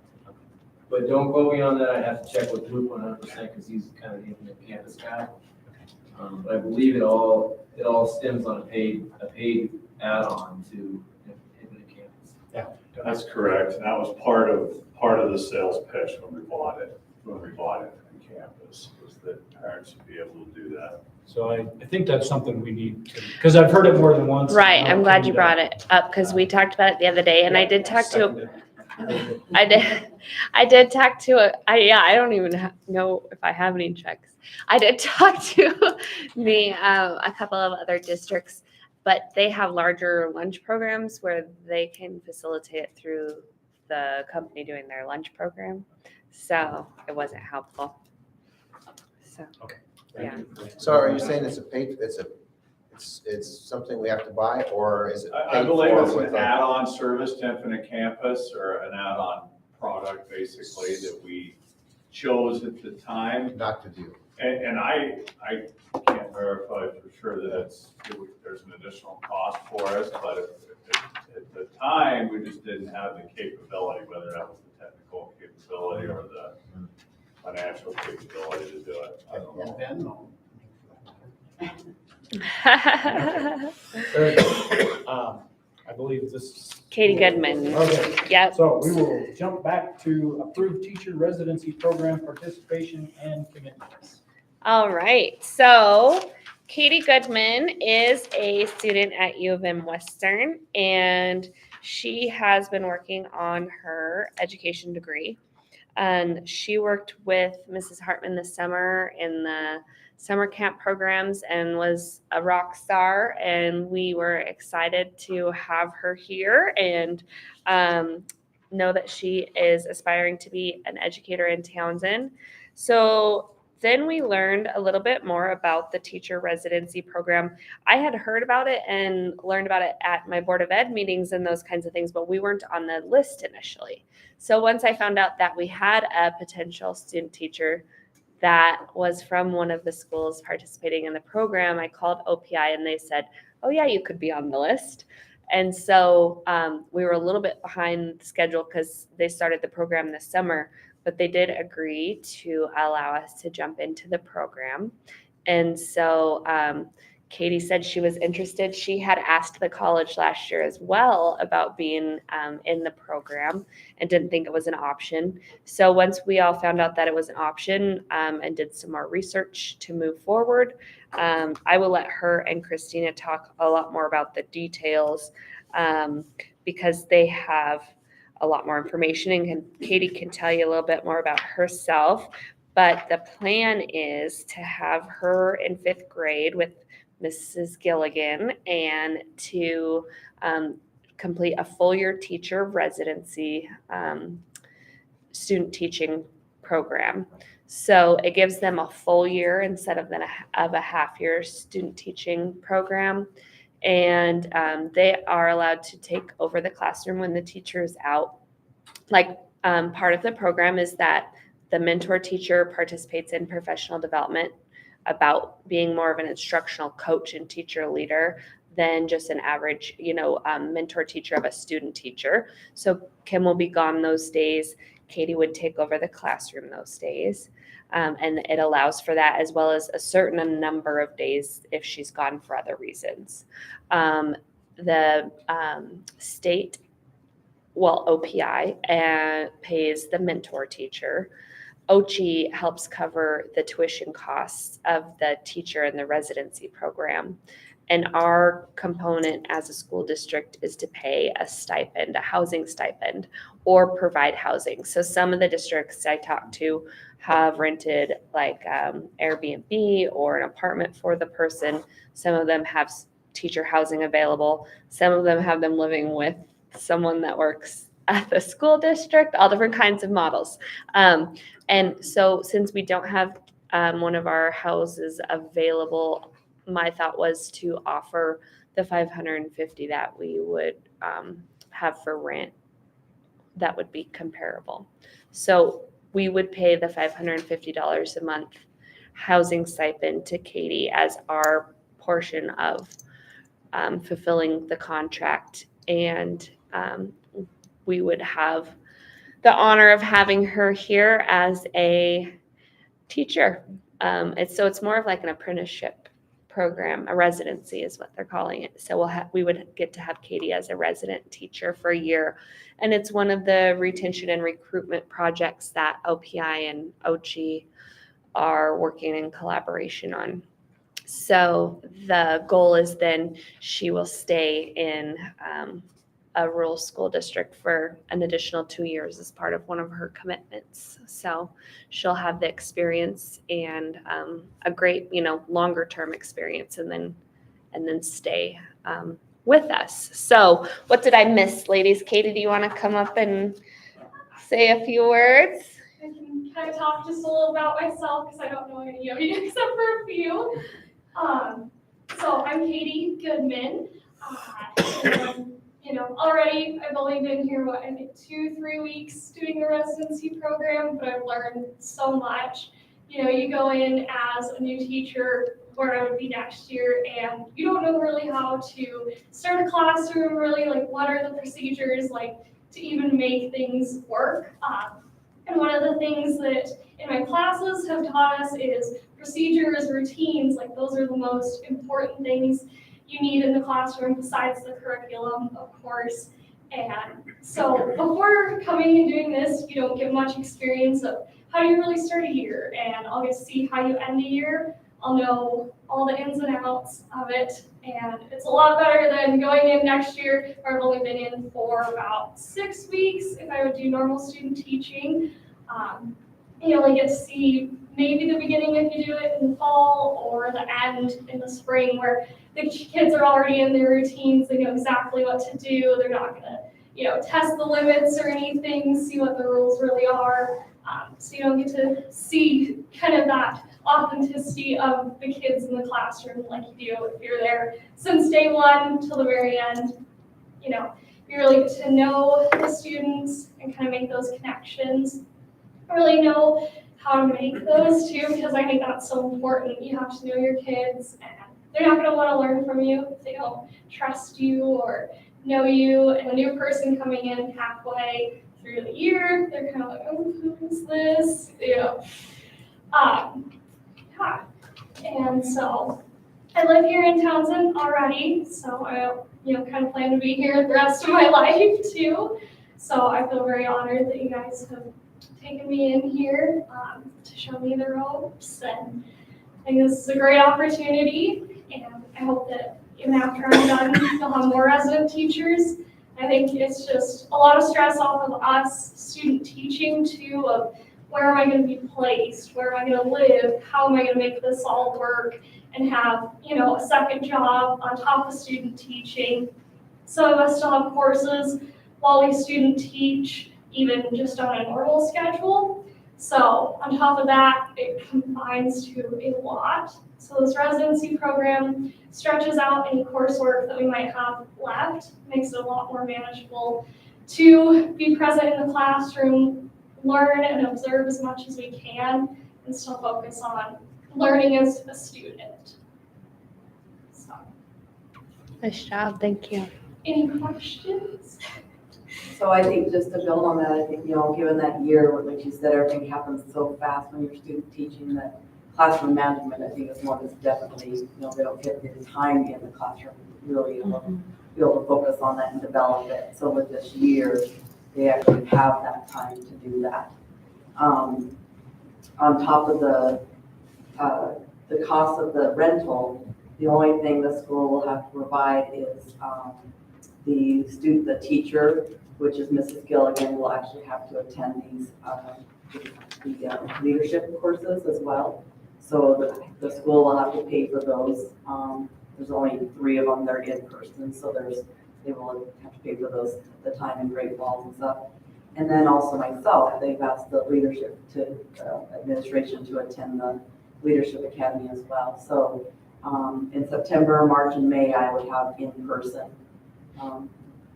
that were I'd be in Great Falls for 3 days, and then the rest were virtual. So besides the stipend, it'd be the cost for those events. But otherwise, everything else is covered by the OPI and OG. The idea behind it, besides giving them a whole year in the classroom, from what I understand, is again, like Katie was saying, the financial end of it. Their tuition is completely covered. They get a stipend every month on top of the housing. So they're really trying to make it where teachers were more of a paid internship instead of them paying for all of it and trying to get a job and trying to maintain their daily life on top of it. So really trying to attract people into the industry as well with that. And then again, pushing more for that rural area too, that they are required to work in a rural school for 2 years after that, whether it's here or somewhere else. I had some really good experience since I do go to Western. We have Rural Fridays where some of the surrounding rural students would get bussed in and we'd get to teach them, and it kind of just sparked my passion for these little rural schools that, you know, you can just make such an impact with the students, and they're just so invested into what you have to say and teach them. And so it really made me want to pursue rural schools a lot more than what I might not have done if I hadn't gone to Western and had that prior experience. And with this being a new program, we are they're open to ideas and things. So if we're seeing if there's something we feel would work better, they want to hear about it. Love for us to come in and talk to them. I have asked if it's that once she's in a classroom like that right now, she's in 5th grade, does she have to stay with 5th grade for a whole year? Because teaching 5th grade versus 1st grade are two totally different, pieces. So they were actually thinking on that idea. It's like, oh yeah, that's good points. Like maybe a semester there and a semester there, if we have that opportunity to be able to give her exposure to both levels. I'm curious. So in the education program, is it a mixture of block scheduling, or is it 100% block scheduling? Because I think they moved over to four credit courses that are block scheduled courses. Yes, so traditionally I'd be on the block schedule, but since I'm all online to finish the rest, they spread it from the semester starting in August till December. But you started, though, your first 3 years have been block schedule? Yeah. So my question is this, then, what's your transition been like? I'm just curious. Your transition been like going from taking courses in block scheduling format to teaching in a traditional format? Thankfully, I had some experience because we take stringer courses, which is a full semester long. So I had some of that experience of taking, a full semester. But it's definitely a transition that you focus on everything instead of just one subject at a time. Because at Western we do, reading, and you take that for 18 days, and that's all you take. So it's definitely a transition of, okay, I have a lot more things to focus on, but I think it puts me more in the mindset of the students because they have different subjects to focus on every day. So I think it puts me back into that a little bit. So it's been a good transition. Okay. All right, thank you. The costs you spoke of for Mrs. Gilligan and yourself, those would be like basically registration fees for conference type? Maybe hotel, yeah. But it hotel would fall under professional development Correct. type things. That's what I was thinking. Yeah, it's nothing, yeah. Grant money. Yeah. Prepared for and whatnot. I don't believe there's any fees to be part of it. It's just how the hotel and food and stuff like that. Just transportation, yeah. Well, I move to approve our participation in the teacher residency program and commit to pay a $550 housing stipend monthly. Second. It's been moved and seconded to approve our participation in the teacher residency program and commit to pay a $550 housing stipend monthly. Is there any discussion? All those in favor, please say aye. Aye. All those opposed? Motion passed. Thank you for your time. Thank you. I just want to say thank you and welcome, Katie, and thank you, Ms. Hartman, for all your help in diving into the details. I didn't mean to leave your commitment out earlier. Sorry. I was just speaking off the top of my head. And then I also want to say thank you to U of M Western and to the Deputy Superintendent Cheryl Allen for allowing us to step in there. So that was great. We were a little bit late, like I said, to the process, but really happy that they were able to make it work for I think us. this summer I heard we weren't on that list. Yeah, we kept Wasn't asking earlier, them and then yeah. we got it figured out. So Yeah. there you go. Now we are. We went in circles for a few days, but we got a lot done in a short period of time. Yeah. We kept asking I'm questions and we got the right answer eventually. So. I was really excited we were able to lock it down and get Kate on board, so, because she's been phenomenal work with this summer. So I see a lot of potential and great ideas behind her, so. Well, and obviously you want to stay here forever, but this program itself, and I was curious about this, the program itself, it requires 2 or 3 additional years teaching in a rural school, 2 beyond the student teaching. 2 beyond the student teaching, and does it have to be with the original school? No. Just rural? Just rural. Okay. All right, thank you. Which I believe is under a, B or C. So, Yeah. yeah. Okay. Thanks, All right, thank you. Thank you. All right, we're going all jumping around. You keeping track of us here, Chairman? Back to approving the trustee financial. Okay, so on the trustees' financial report, Christy has been working very diligently, and we have been working with the county. We've been working with Black Mountain Software and with OPI. There's still, originally, when you go to submit, you run the consistency check through the program. This is done in Mayfair's, which is not a system I generally work in. It's generally a system that the clerks work in Mayfair's, but it's similar from what I understand and from what I've seen Christy working on it, that when you run the consistency check, then it brings up all the errors that need to be fixed before you can push the final submit button. So we are down to just a small grouping of errors that have to do with a few different items that OPI has to find resolutions for. So they are reviewing it, and the gal that they had us working with initially had to take it to another level to get down to the bottom of. So they're unusual errors, something that we can't solve, that there's not any information on in the presentations, packets. Masbo couldn't help us, those kinds of things. So some of that has to do with some technicalities and numbers that came from the county, and just some different fund coding. So all of them that were able to be addressed were. Christy reached out to many folks. I also did, we had some ones that were just kind of oddballs, like the crow's nest. It didn't like the funding code we had for that. So we just had to spend some time trying to problem solve, seeing what other people thought, if anybody else had any tricks for similar projects like that they'd had. Christy was able to fix it. Some of those just took time, but we were able to work through all of those different ones, and there's still just a small amount that we're not able to fix at this time. Without being able to completely submit the TFS, we can't get exact precise numbers, but the ones I sent you in your packet are very close to what we have. So you can either choose, and I can go through, and this is, first we're talking about the TFS and then adoption of the budget. So I can go through the expenditure budget. You guys have seen that. I can go through and answer any questions in detail on the expenditure budget. And then you can choose to approve the expenditure budget. You can choose to adopt the TFS and the budget as presented with the numbers that we have now.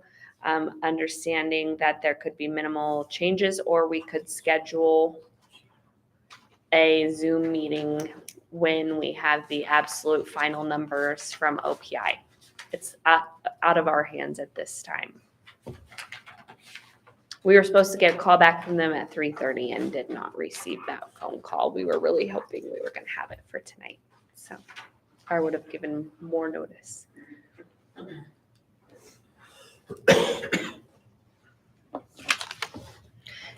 Yeah, so I guess. Did you guys get a copy of this? Would you like to Talked see? briefly with, Susie prior to this, everyone was hoping that we would get those errors kicked out and be able to have the final thing ready for tonight. Obviously, that's not the case.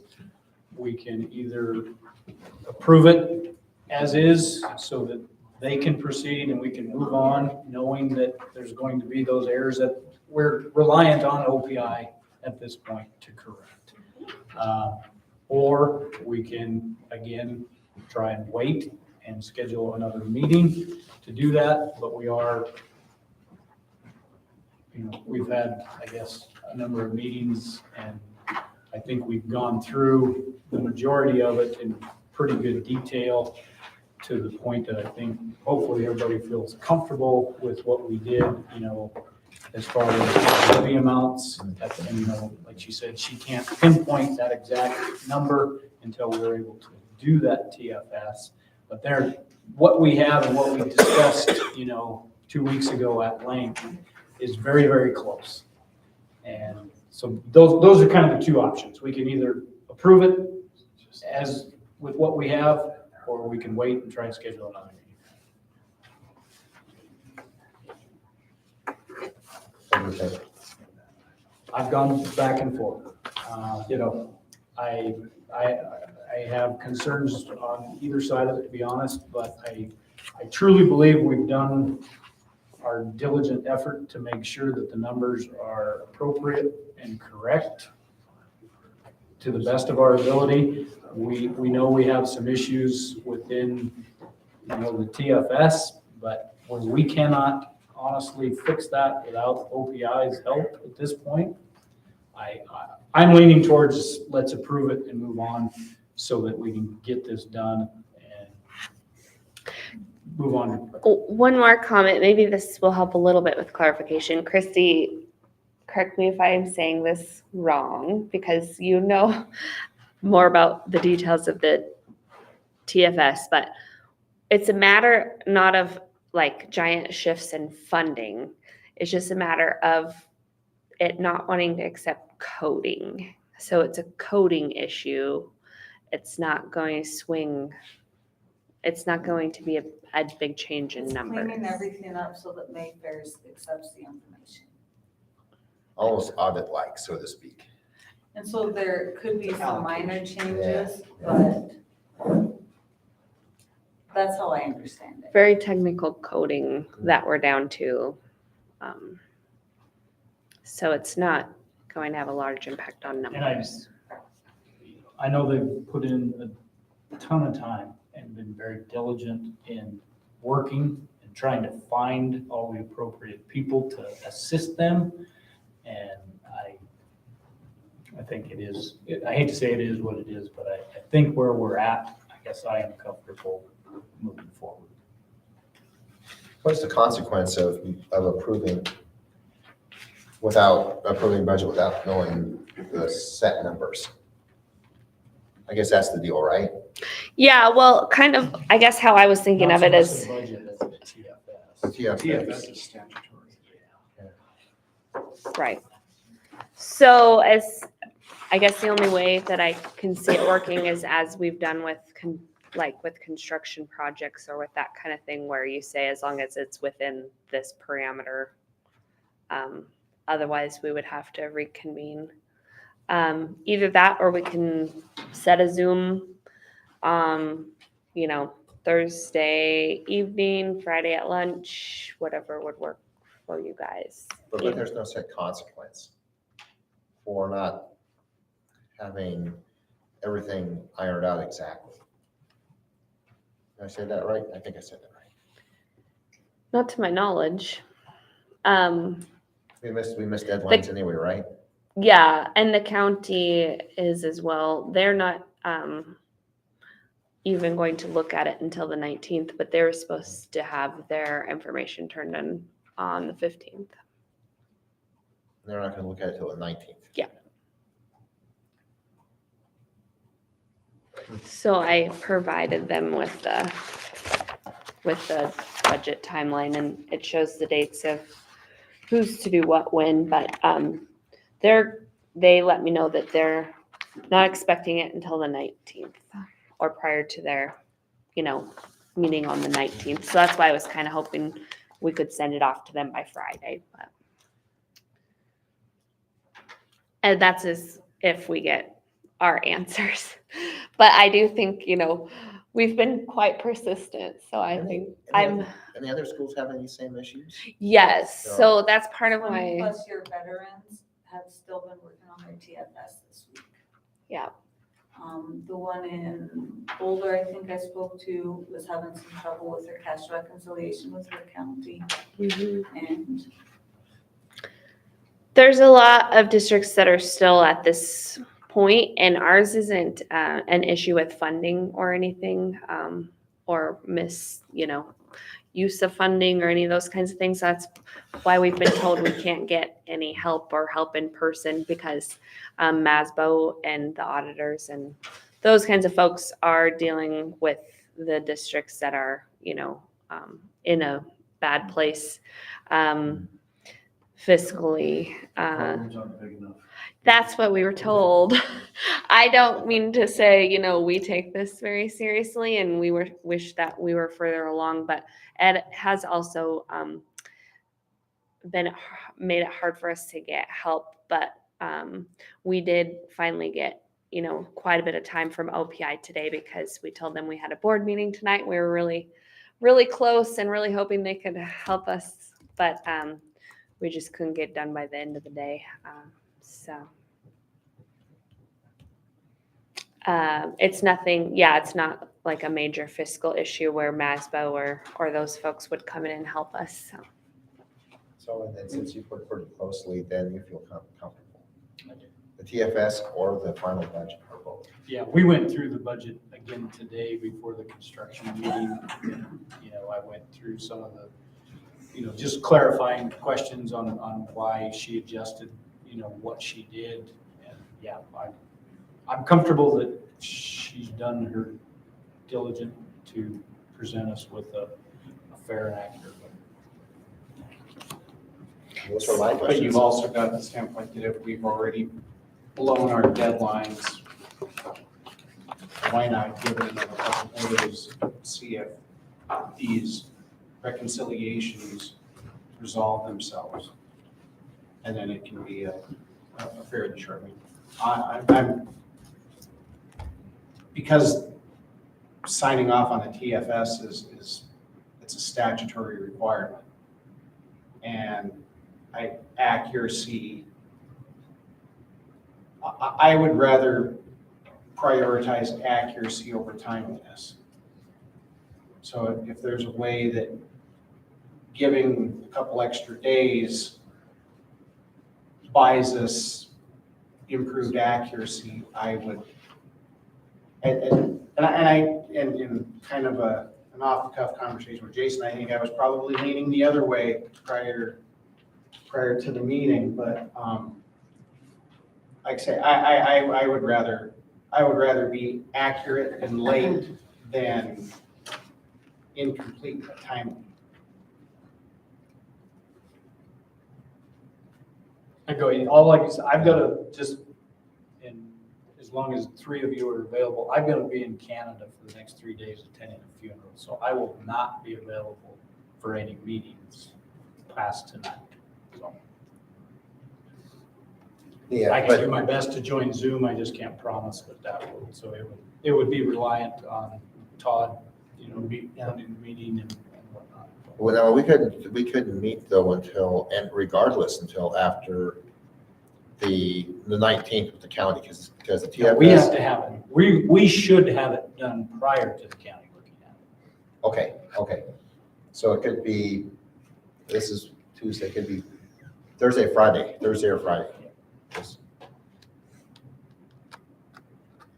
Yeah, I didn't know if your guys' schedules allowed for a lunch meeting or. I could zoom in at lunch.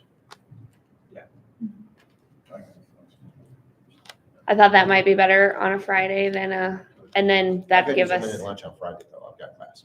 Oh, okay. So Thursday, evening, Problem is we need to post it, prior. or Friday after school, or Yeah, we can do an emergency meeting on 24th. Friday evening. Friday evenings is no good. Commitments. I could Zoom at 3 on Friday. I could do that. I've got I could class do all day. that. Or 3:30, Okay. I mean, so something like that maybe? Either way. Okay. Friday afternoon. Okay. Yeah, so and then as far as the expenditure budget goes, I went through this with Jason, but this is our 3-year budget expenditure report. And then from that, I learned how to do a lot more fun reports Christy helped me with in Black Mountain. And so I went through all of these line by tiny line, with my ruler, and I'd get dizzy after a while. I'd have to take a walk. But anything that seemed strange to me or anything that I saw that was different over the last 3 years that was alarming, I highlighted, and then I did a detailed query report to find out exactly what we spent. So for example, one of them that I caught was the jerseys last year, because we had spent quite a bit more on uniforms than I'd seen spent in a couple of years. So I looked in to see what was purchased and why. And like one of them was cabinets that was spent for tech. And so I looked up line by line, detail by detail, any reason, to make sure we didn't miss any expenses. And then I did the sheet with the budgeted and what we spent last year, so we could also catch if there was anything that was missed. And then Jason and I went through line by line to talk about why any of them were different. Like the facilities obviously increased because we don't know of the utility costs. So we spent a lot of time on that together, and I spent a lot of time going through it with a fine tooth comb. So. Do you have any further questions on the expenditure budget or other portions of our budgets? Before we One get, minor question, our lease services is just because we owned our machines up until the new lease with Fisher. well, our lease ran out in June. And then we got a new lease with Fisher. Right, there's just on page 2, there's no amount for 2021, 2022 spent. I didn't know if that was Oh, yeah. because of Nope. ownership of machines or. I was gonna say, so there was a month gap where Fisher didn't deliver our machines on time, so they couldn't charge us for that lease for the month, so there would be 1 month that there wouldn't be any charge. The number he's referring to would reflect an entire year. Yeah. Got it. Right. I couldn't find that in my cross-reference, or I missed it. So I can find that. I don't know if that's in the other one, Jason. That is under which lease services? Of course, that would be under the. Yeah, that was under the old Yeah, it's contract. just gonna be specific. No, it's not in here. It's 201, 100, 5200.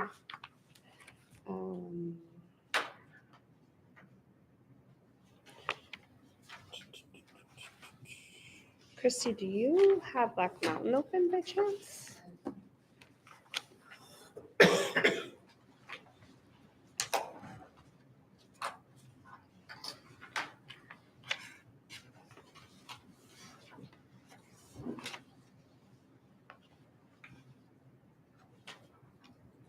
Takes me a long time to find stuff on here. Let's see.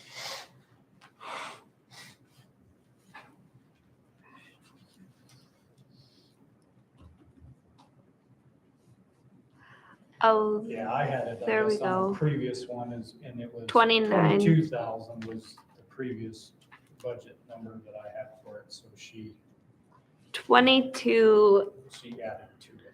let's see, 22,204.57.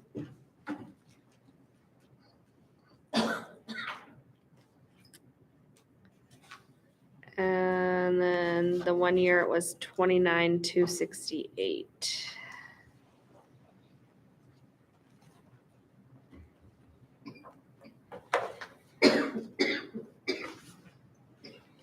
And this says expended.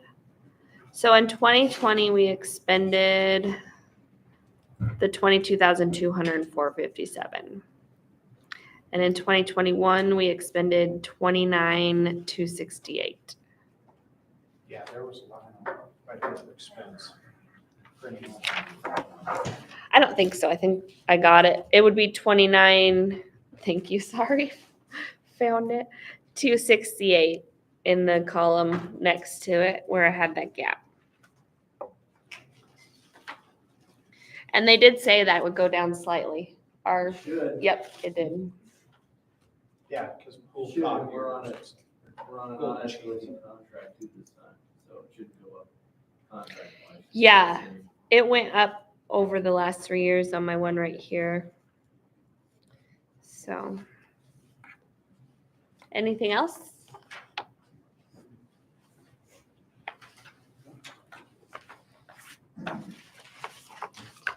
All right, so I will send out a meeting invite and get that posted for 3:30 on Friday. Is that what everyone, 3 o'clock or 3:30? Either or. Yeah, Okay. 3:30 probably best. And I will stay in touch and let you know. We'll send out a hooray when we get to push submit on that. So, or it accepts it. So, What's the latest number? We're down to like half a dozen or so that. yeah, it's really hard to tell. I don't know if you want to explain it, but they're groupings. So, like, as soon as one is resolved, it might take 3 of the errors away. But you're down to what? Maybe 9. And sometimes it makes more, so. We watched it go, Yeah. from like literally hundreds down to it's like half a page now. So it's super frustrating that we weren't just able to get it to accept it this afternoon.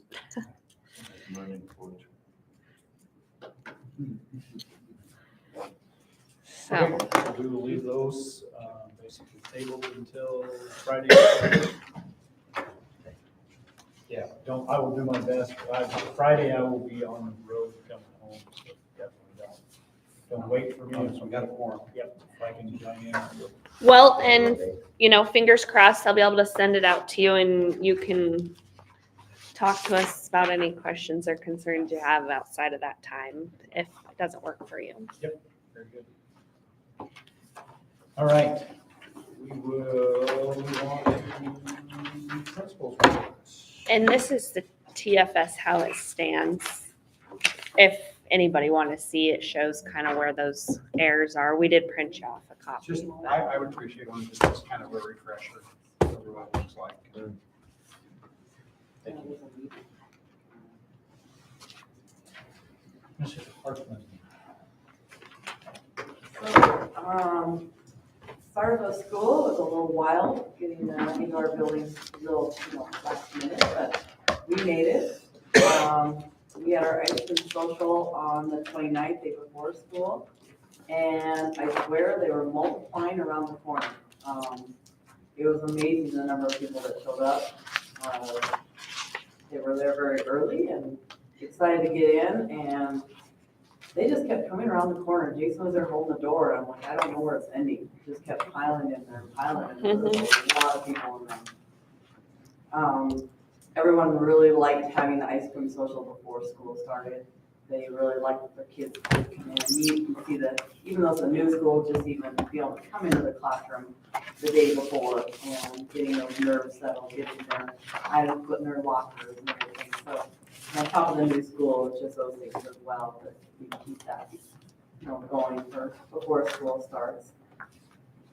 Communication, I'm working with some parents and stuff to see how we can keep working on communication. I know we have our Facebook page, but a lot of parents are still feeling that there's still more that we can be doing. And so I've been trying to work on sending letters home as much as I can to kind of keep everyone in the loop. It's just that they're, especially kindergarten parents, they just don't feel like they're in the loop. And so trying to send those letters home, making sure they know what's available to them, like the after school program, our daily routine, things like that, things are coming up.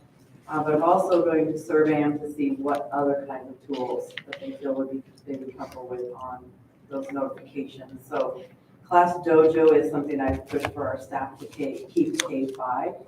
So everyone will be using Class Dojos for communication, so that we don't have some classes using one format and others that's all the same. So I can also have a school-wide Class Dojo, so parents can contact me through that.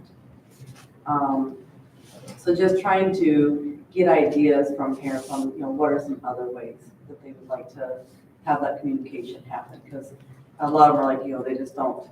The one thing I noticed with like Facebook, I have it, I don't get on it enough, and sometimes I don't see something for 3 days, or it takes the way the feeds work and everything, you don't get something. Prioritize. Yeah, exactly. So there might be something that comes across, but we don't see it for 3 days. So that was one thing that was brought up by some parents, like, we just don't see them in time.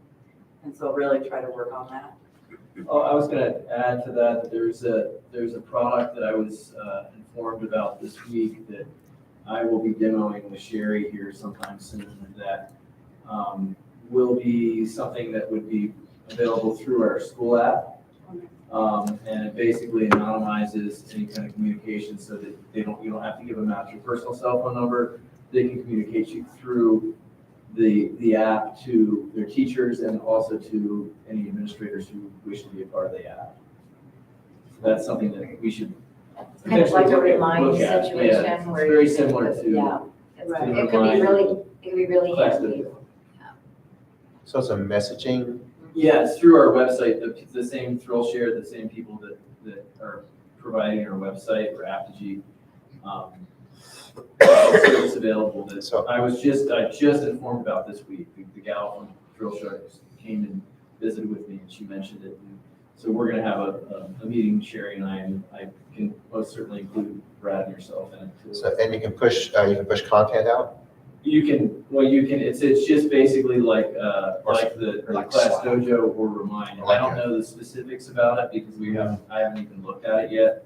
Brand new, this is a brand new product, but it's something, So it's the Slack like. it might work well for you.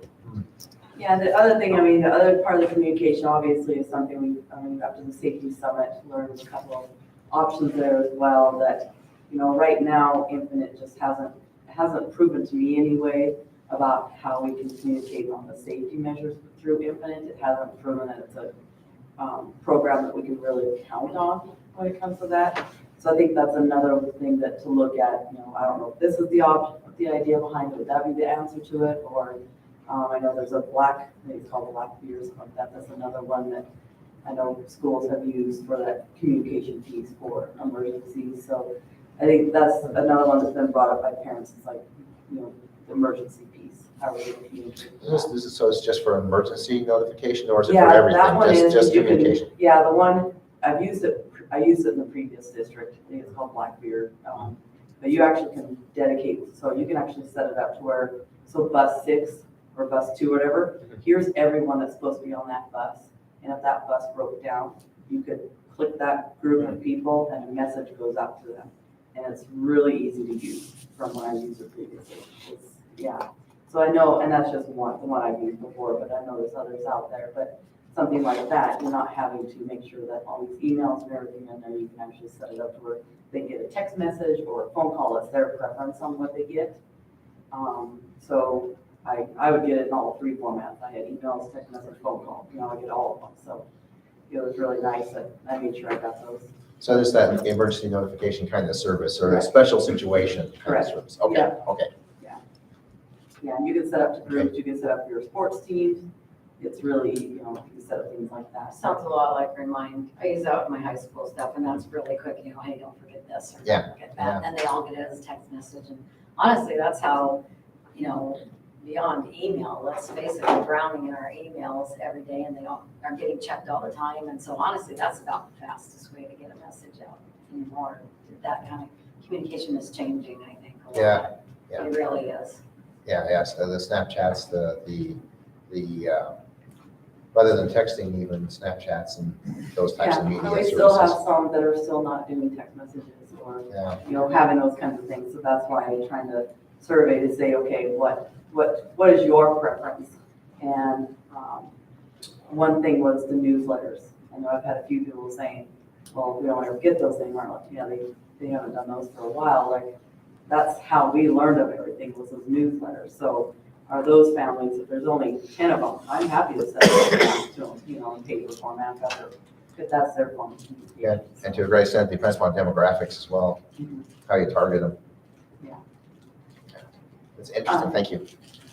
Enrollment, I've been trying to keep Jason in the loop on enrollment. Kindergarten, we're sitting at 70 kids, first grade 64. I've heard that we possibly have another new first grader, which is gonna put us over in another classroom. We're already over in one. We can only go to 24 in that class.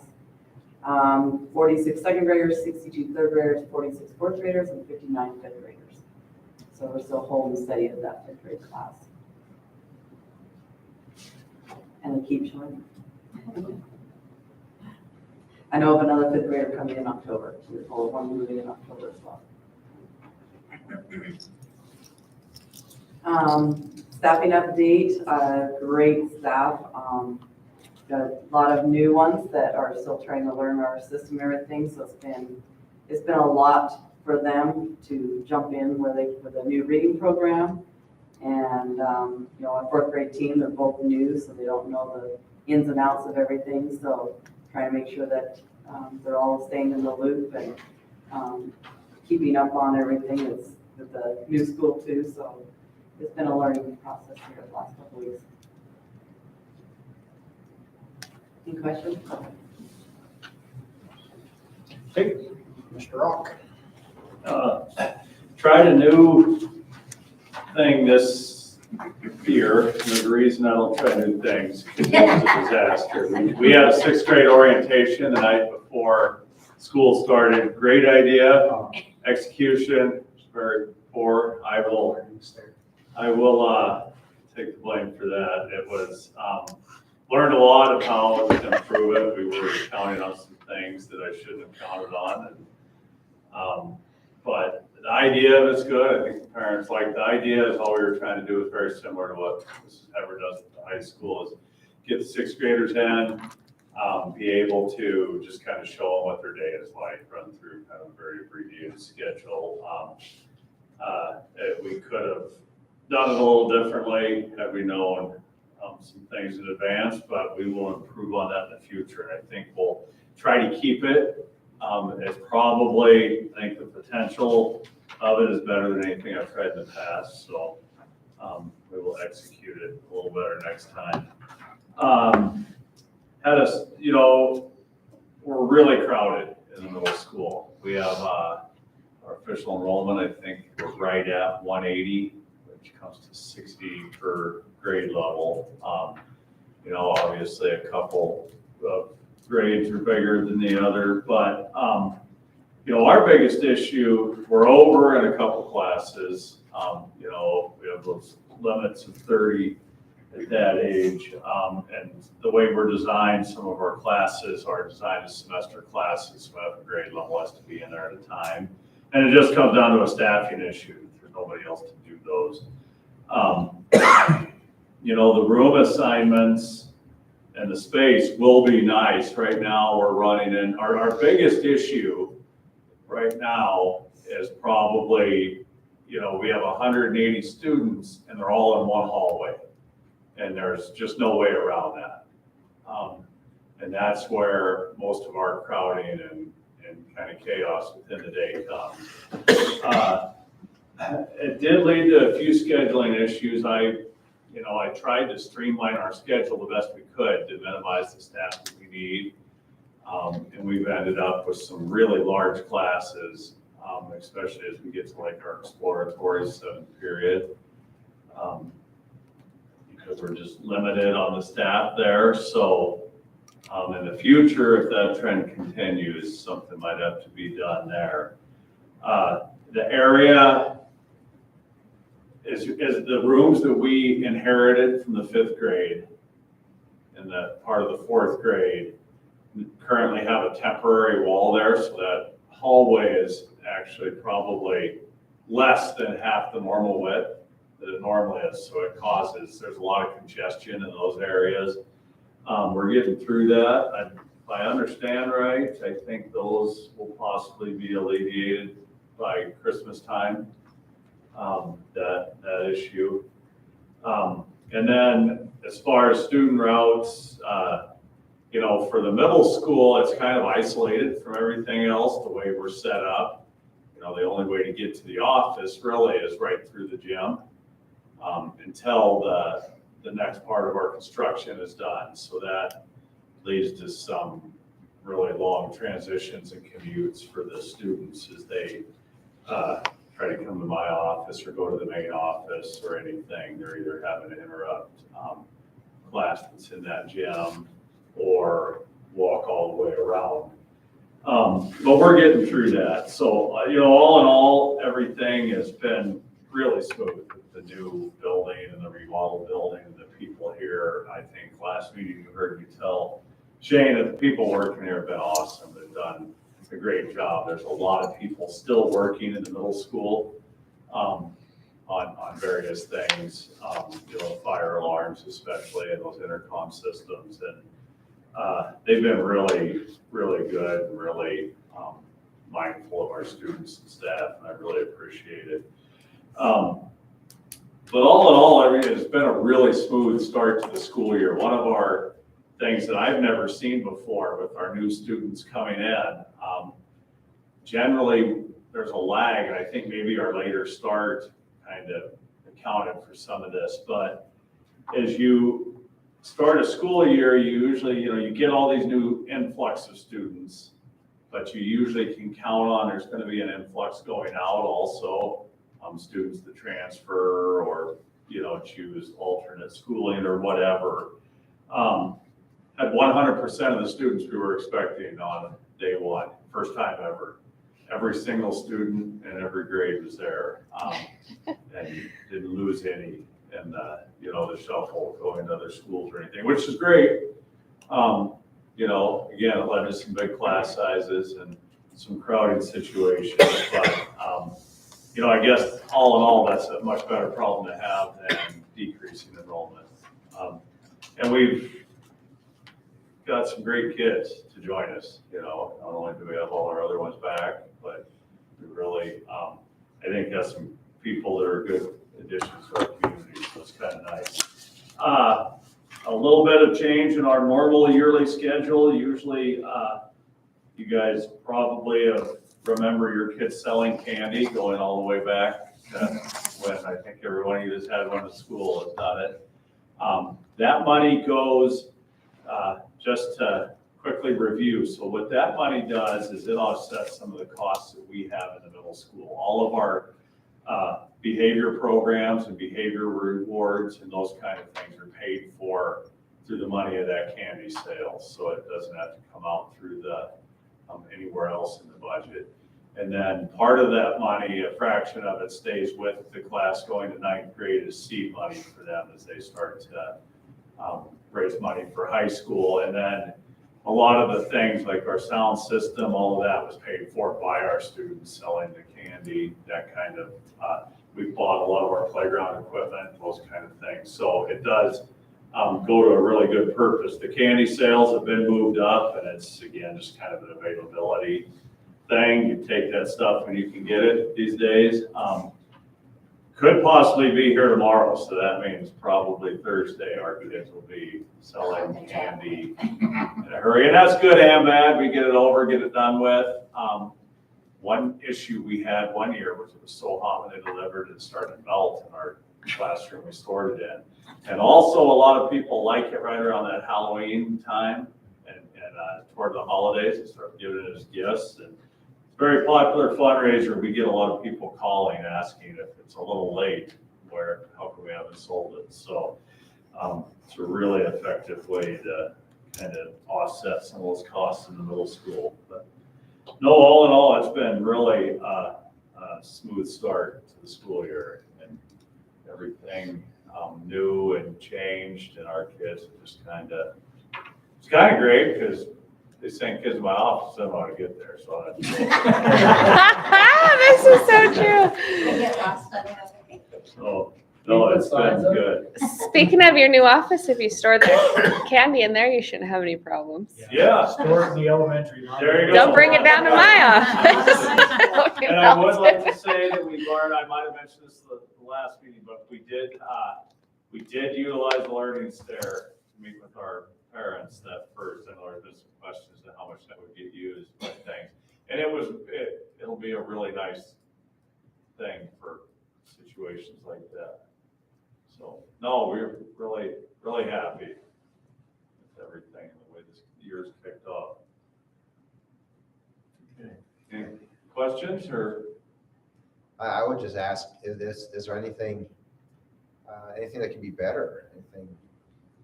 I don't know that anything, I think most of the issues we're facing will be solved as we move through the construction, the different phases of construction.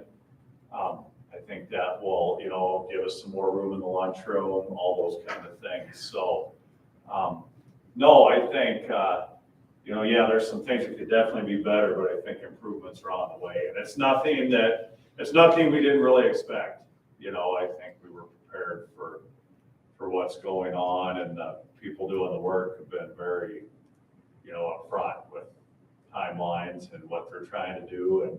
And have really, I feel like kind of gone out of their way to make things accessible to us and practical as they could be. So, yeah, that's really the only issues we have right now. Well, it's good to hear. Yeah, it's been a good start. Yeah, good, great.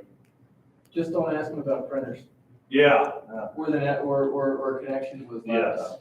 Yeah, some of those, and those are things What that about will printers? improve too, as they replace all that as part of the new construction. So everything's solvable, and there's solutions on the way, I think. Well, I think speaking of some of the networking stuff, again, kind of coming full circle, that's scheduled to come in February?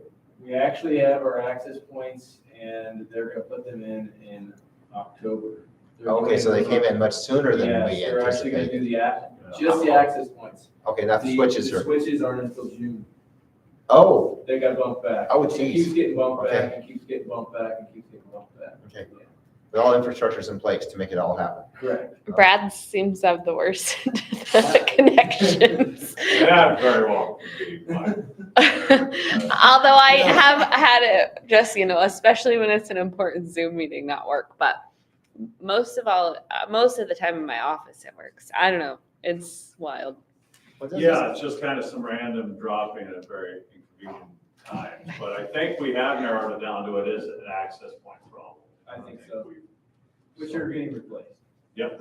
So we'll get a couple 100 feet of UTP, cable it up, and just run it There down the we go. hallway. We have them plugged in wired now. Yeah, okay. Oh, yeah, they got it Okay. taken care of, so I'm All right. good to go. No excuses to not work. Very good. Mrs. Everett.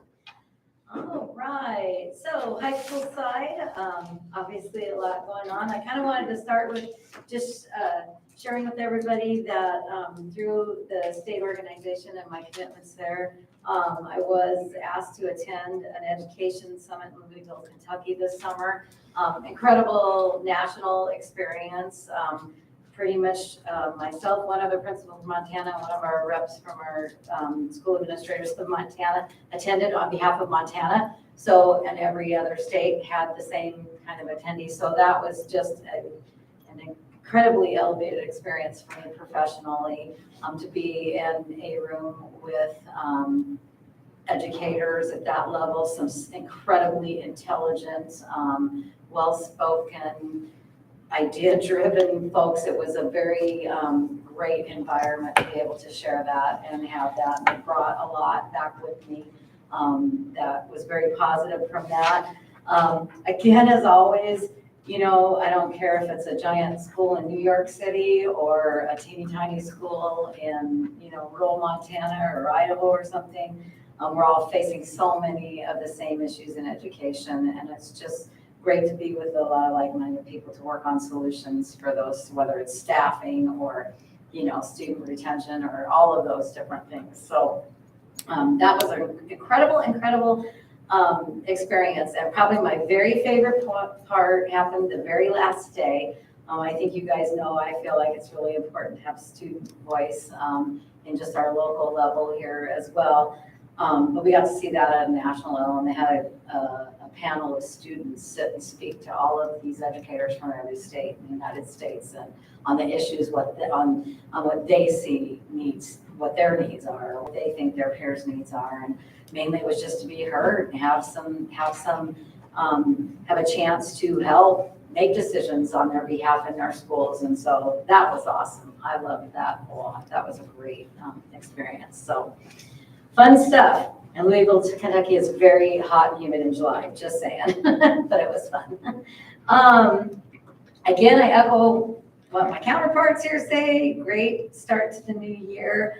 I was very excited, just the atmosphere, very positive, enthusiastic atmosphere on both staff and student ends. I think everybody was ready to jump in and get rolling. And again, just kind of pushing past and moving forward from the difficulties we've had in the past, you know, few years.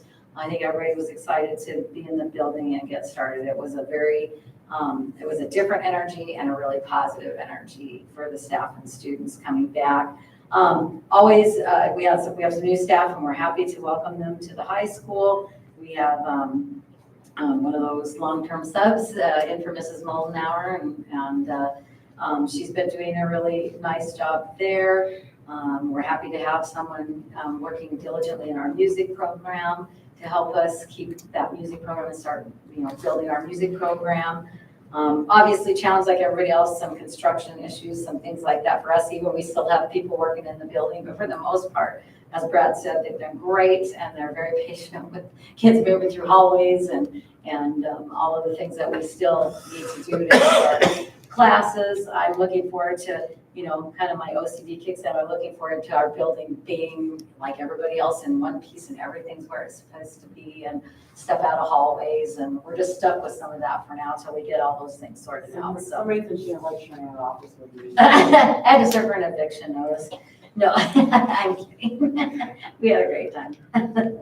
A few behaviors, just nothing too bad, just, you know, a few things. I've kind of, I've had some students approach me and trying to give them, you know, some grace and some breaks and bring kids in, because at the end of the day, we want kids to get their diplomas and their education. So hopefully they will hold up their end of the bargains and do what they need to do to get their classes finished and pass their classes, and we can get them on to the next phase of their life. So with that comes some challenges sometimes with behaviors, but hopefully we can continue to work with that. So moving on with that stuff.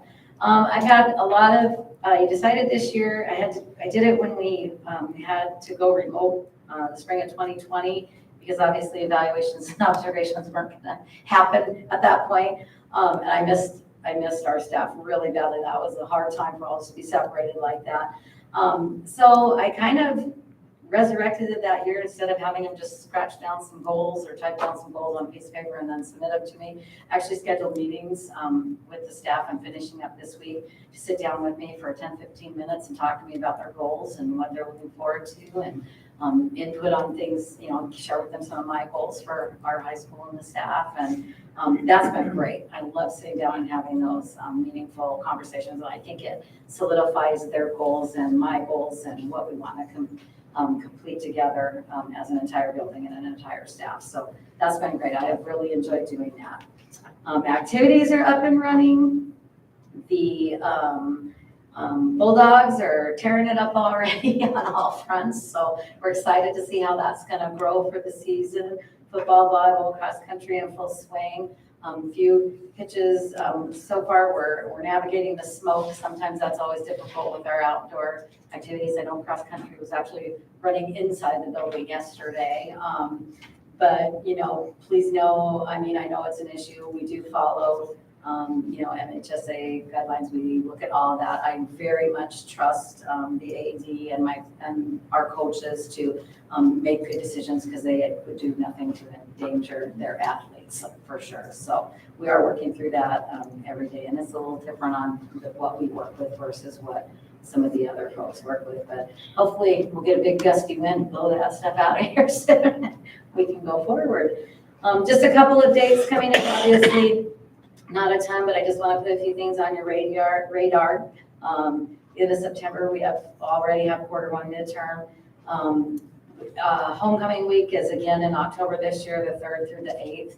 So that'll be a very busy week. We have an odd situation where just because of our activity schedule, literally that was the only week we had home volleyball and home football. We also have parent-teacher conference. It's crazy. It's a crazy week. So we'll try to fit everything in as best as we can. Also, because of that, it's our last home game because of the way the schedule falls. So we actually had to bump senior night up a weekend, up a home game because we have 2 back-to-back. So things are a little wonky in that area, but we'll get it all done and we'll celebrate our kids and hopefully everything will run as smoothly as possible. So that's what's going on in high school.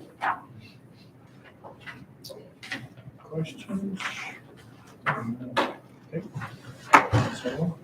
Okay, so October 12th, we have a listening session we're having here in Allison, our MSU Extension agent, reached out to me about that.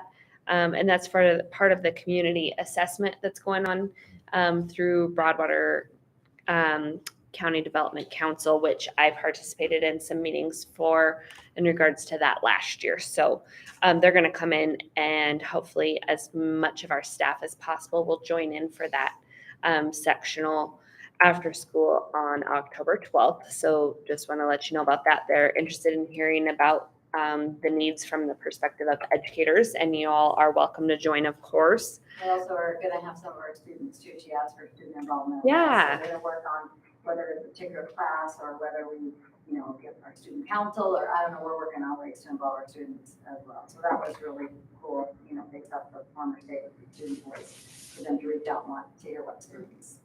Definitely. Say. It's just been really nice to have the students back in the building and having them pop in to say hi and hold the doors. And for you, we just have such nice kids. It's been exciting to see them and hear about their new classes they're excited about and see them involved in their fall activities. Cheerleading's back up and running, and they've been super enthusiastic. And so that's been really fun. Saw some different parents in the audience than I saw last year, coming to see some of them and things like that. So that was pretty cool. I'm excited about getting the adult ed program up and running as soon as we get, I think we've got a nice little pause as we get some of the building and construction projects finished up. And then we'll be ready to really hit the ground running this winter and spring with a thriving adult ed program. And we've got the right gal for that. I'm excited about that. I have been working in the e-grant system, just doing our fall funding and state reporting in there. But now that the teachers are settled in, I try to leave them be, especially as they were brand new in their classrooms this fall. Did some walkthroughs this last week and excited to get into the classrooms more. It's fun to see the new curriculum and just all the learning taking place in the classrooms and say hi to the teachers and see how they're settling in. So I'm excited to get into the classrooms a little bit more. Also checking in with teachers. One of the things that Chrissy and I and the principals are all working on is the requisitions from last year. So we had to do a bit of a different process, which has been challenging for some of the staff, especially, I think. But usually the orders were done in the spring, and then teachers received a lot of their supplies and materials before school got out, which I understand how that could be convenient in setting up then throughout the summer and stuff for the next school year. But we do them all at once. And obviously, we didn't want to order all of this and then not have anywhere to put it or then have to haul it over again, into the new building. So we did not put the supply order in early on like they've done in the past. And I realized that that caused a lot of anxiety and some confusion. So we'll go back to, the practice that they liked of having the orders done earlier in the spring and everything. Another reason for that was not sure, not having a full idea or understanding of what was needed. So we really wanted the teachers to get to see their new space and have some time in setting it up and then find out what they really needed. So I've gone back in touch base with some of the teachers on, some shelving units or bookcases or things that they had asked, and some of them have said like, yes, we really need more bookcasing. So we've put in a large order for bookcases for the elementary teachers. However, they were like, we don't need those shelving units that we thought we would because these weren't great that, came in the furniture package. So I'm glad that we waited for certain reasons, but I also know that we really need to get that tied up and make sure everybody has what they need by the end of the month. Clocks was one of the things that kind of just went by the wayside. So we put in a large order for clocks and have those on the way. So just making sure that we have everything that the teachers need and get all of those processed and can move forward. So we'll let the teachers know that, we would be working on it and be checking in with them on all of that.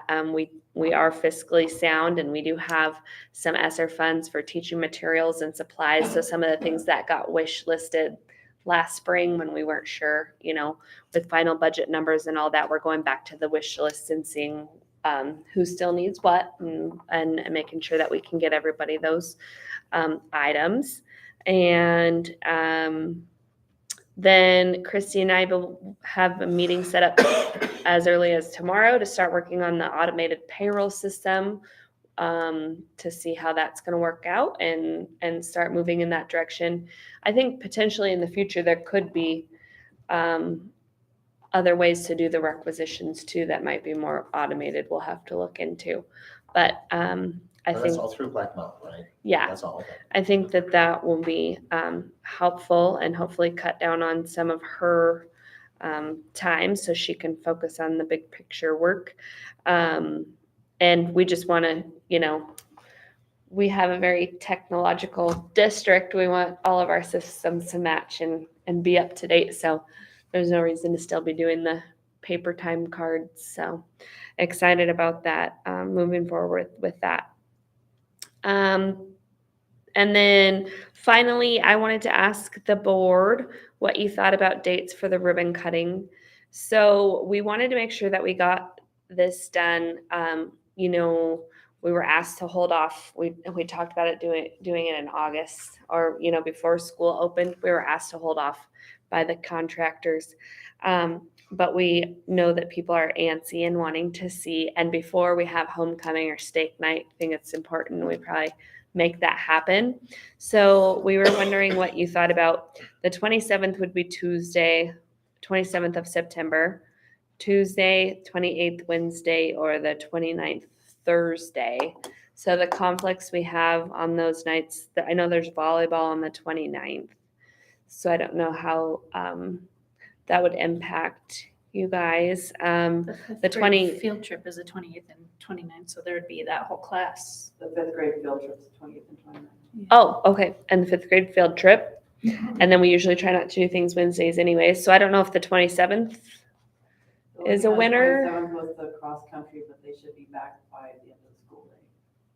That will be high school and junior high, so they're going clear to Lewistown though, so we'll have to check on that, but that's an all day deal for them. So we can check and see. I just don't know that we'll ever find a day That's where perfect. everybody's here. And I just think it's really important we get the community in here. And get them. And what was on Friday? That's Fall Fest, that's part of Fall Fest, that's The senior 30th, night yeah. football. That's when we start our access points install on the elementary. Okay. Those guys are gonna be here Friday, Saturday, and Sunday. Okay. I was just curious, any of those days would work for me. I was just wondering, Kevin, you're driving all the way from Dillon, what works for you? I can make it work. Doesn't matter. And then I just don't know what is that gonna look like? Are we talking like, is it just, you know, a couple hours where the building's open and we have people spread So, throughout to answer questions? Or- yeah, my thought was that we would see who all we have from our team that can attend and try to place people throughout the wings of the school to make sure, kind of keeping eyes on classrooms, obviously.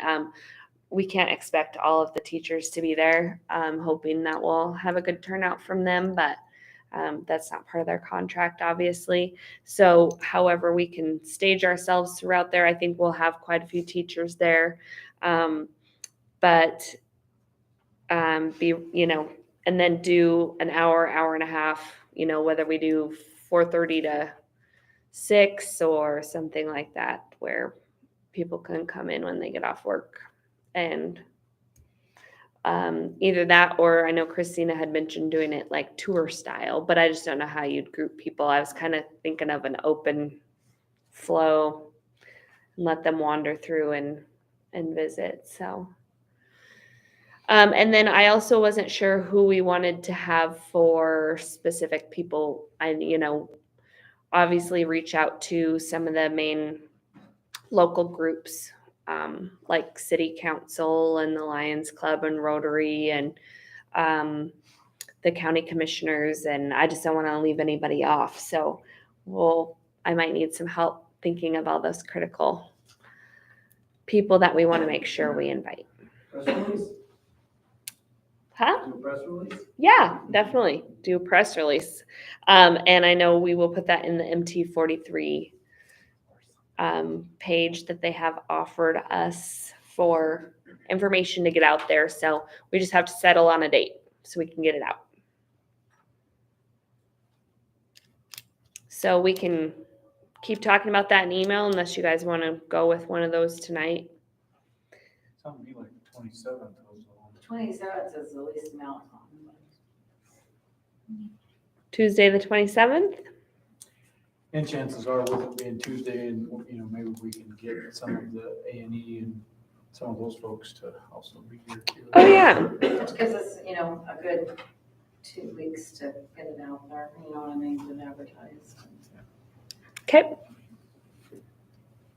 The only thing I would suggest is that, I don't know, is just go a little bit after 6 or something, just because there are a lot of people that come from Helen. Yeah, I think it probably needs to run a little later, Yeah, even like if we. 5 to 7 or something.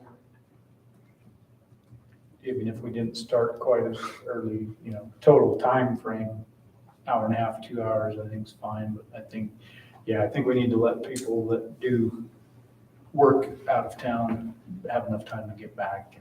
Okay.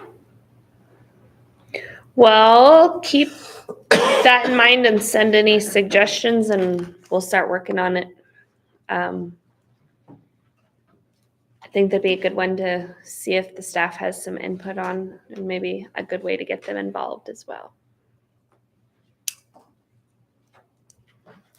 Okay, that's all I have. All right.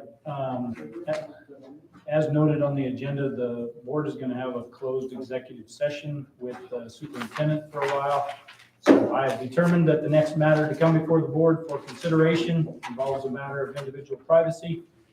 Further, the demands of individual privacy in this matter clearly exceed the merits of public disclosure. Therefore, I'm declaring this portion of the meeting will be closed in accordance with section 2-3-2033 MCA. So we'll take about a 5-10 minute break for everybody to leave and shut down the camera, take a break real quick, and then we will come back and have that discussion. So thank you, everyone.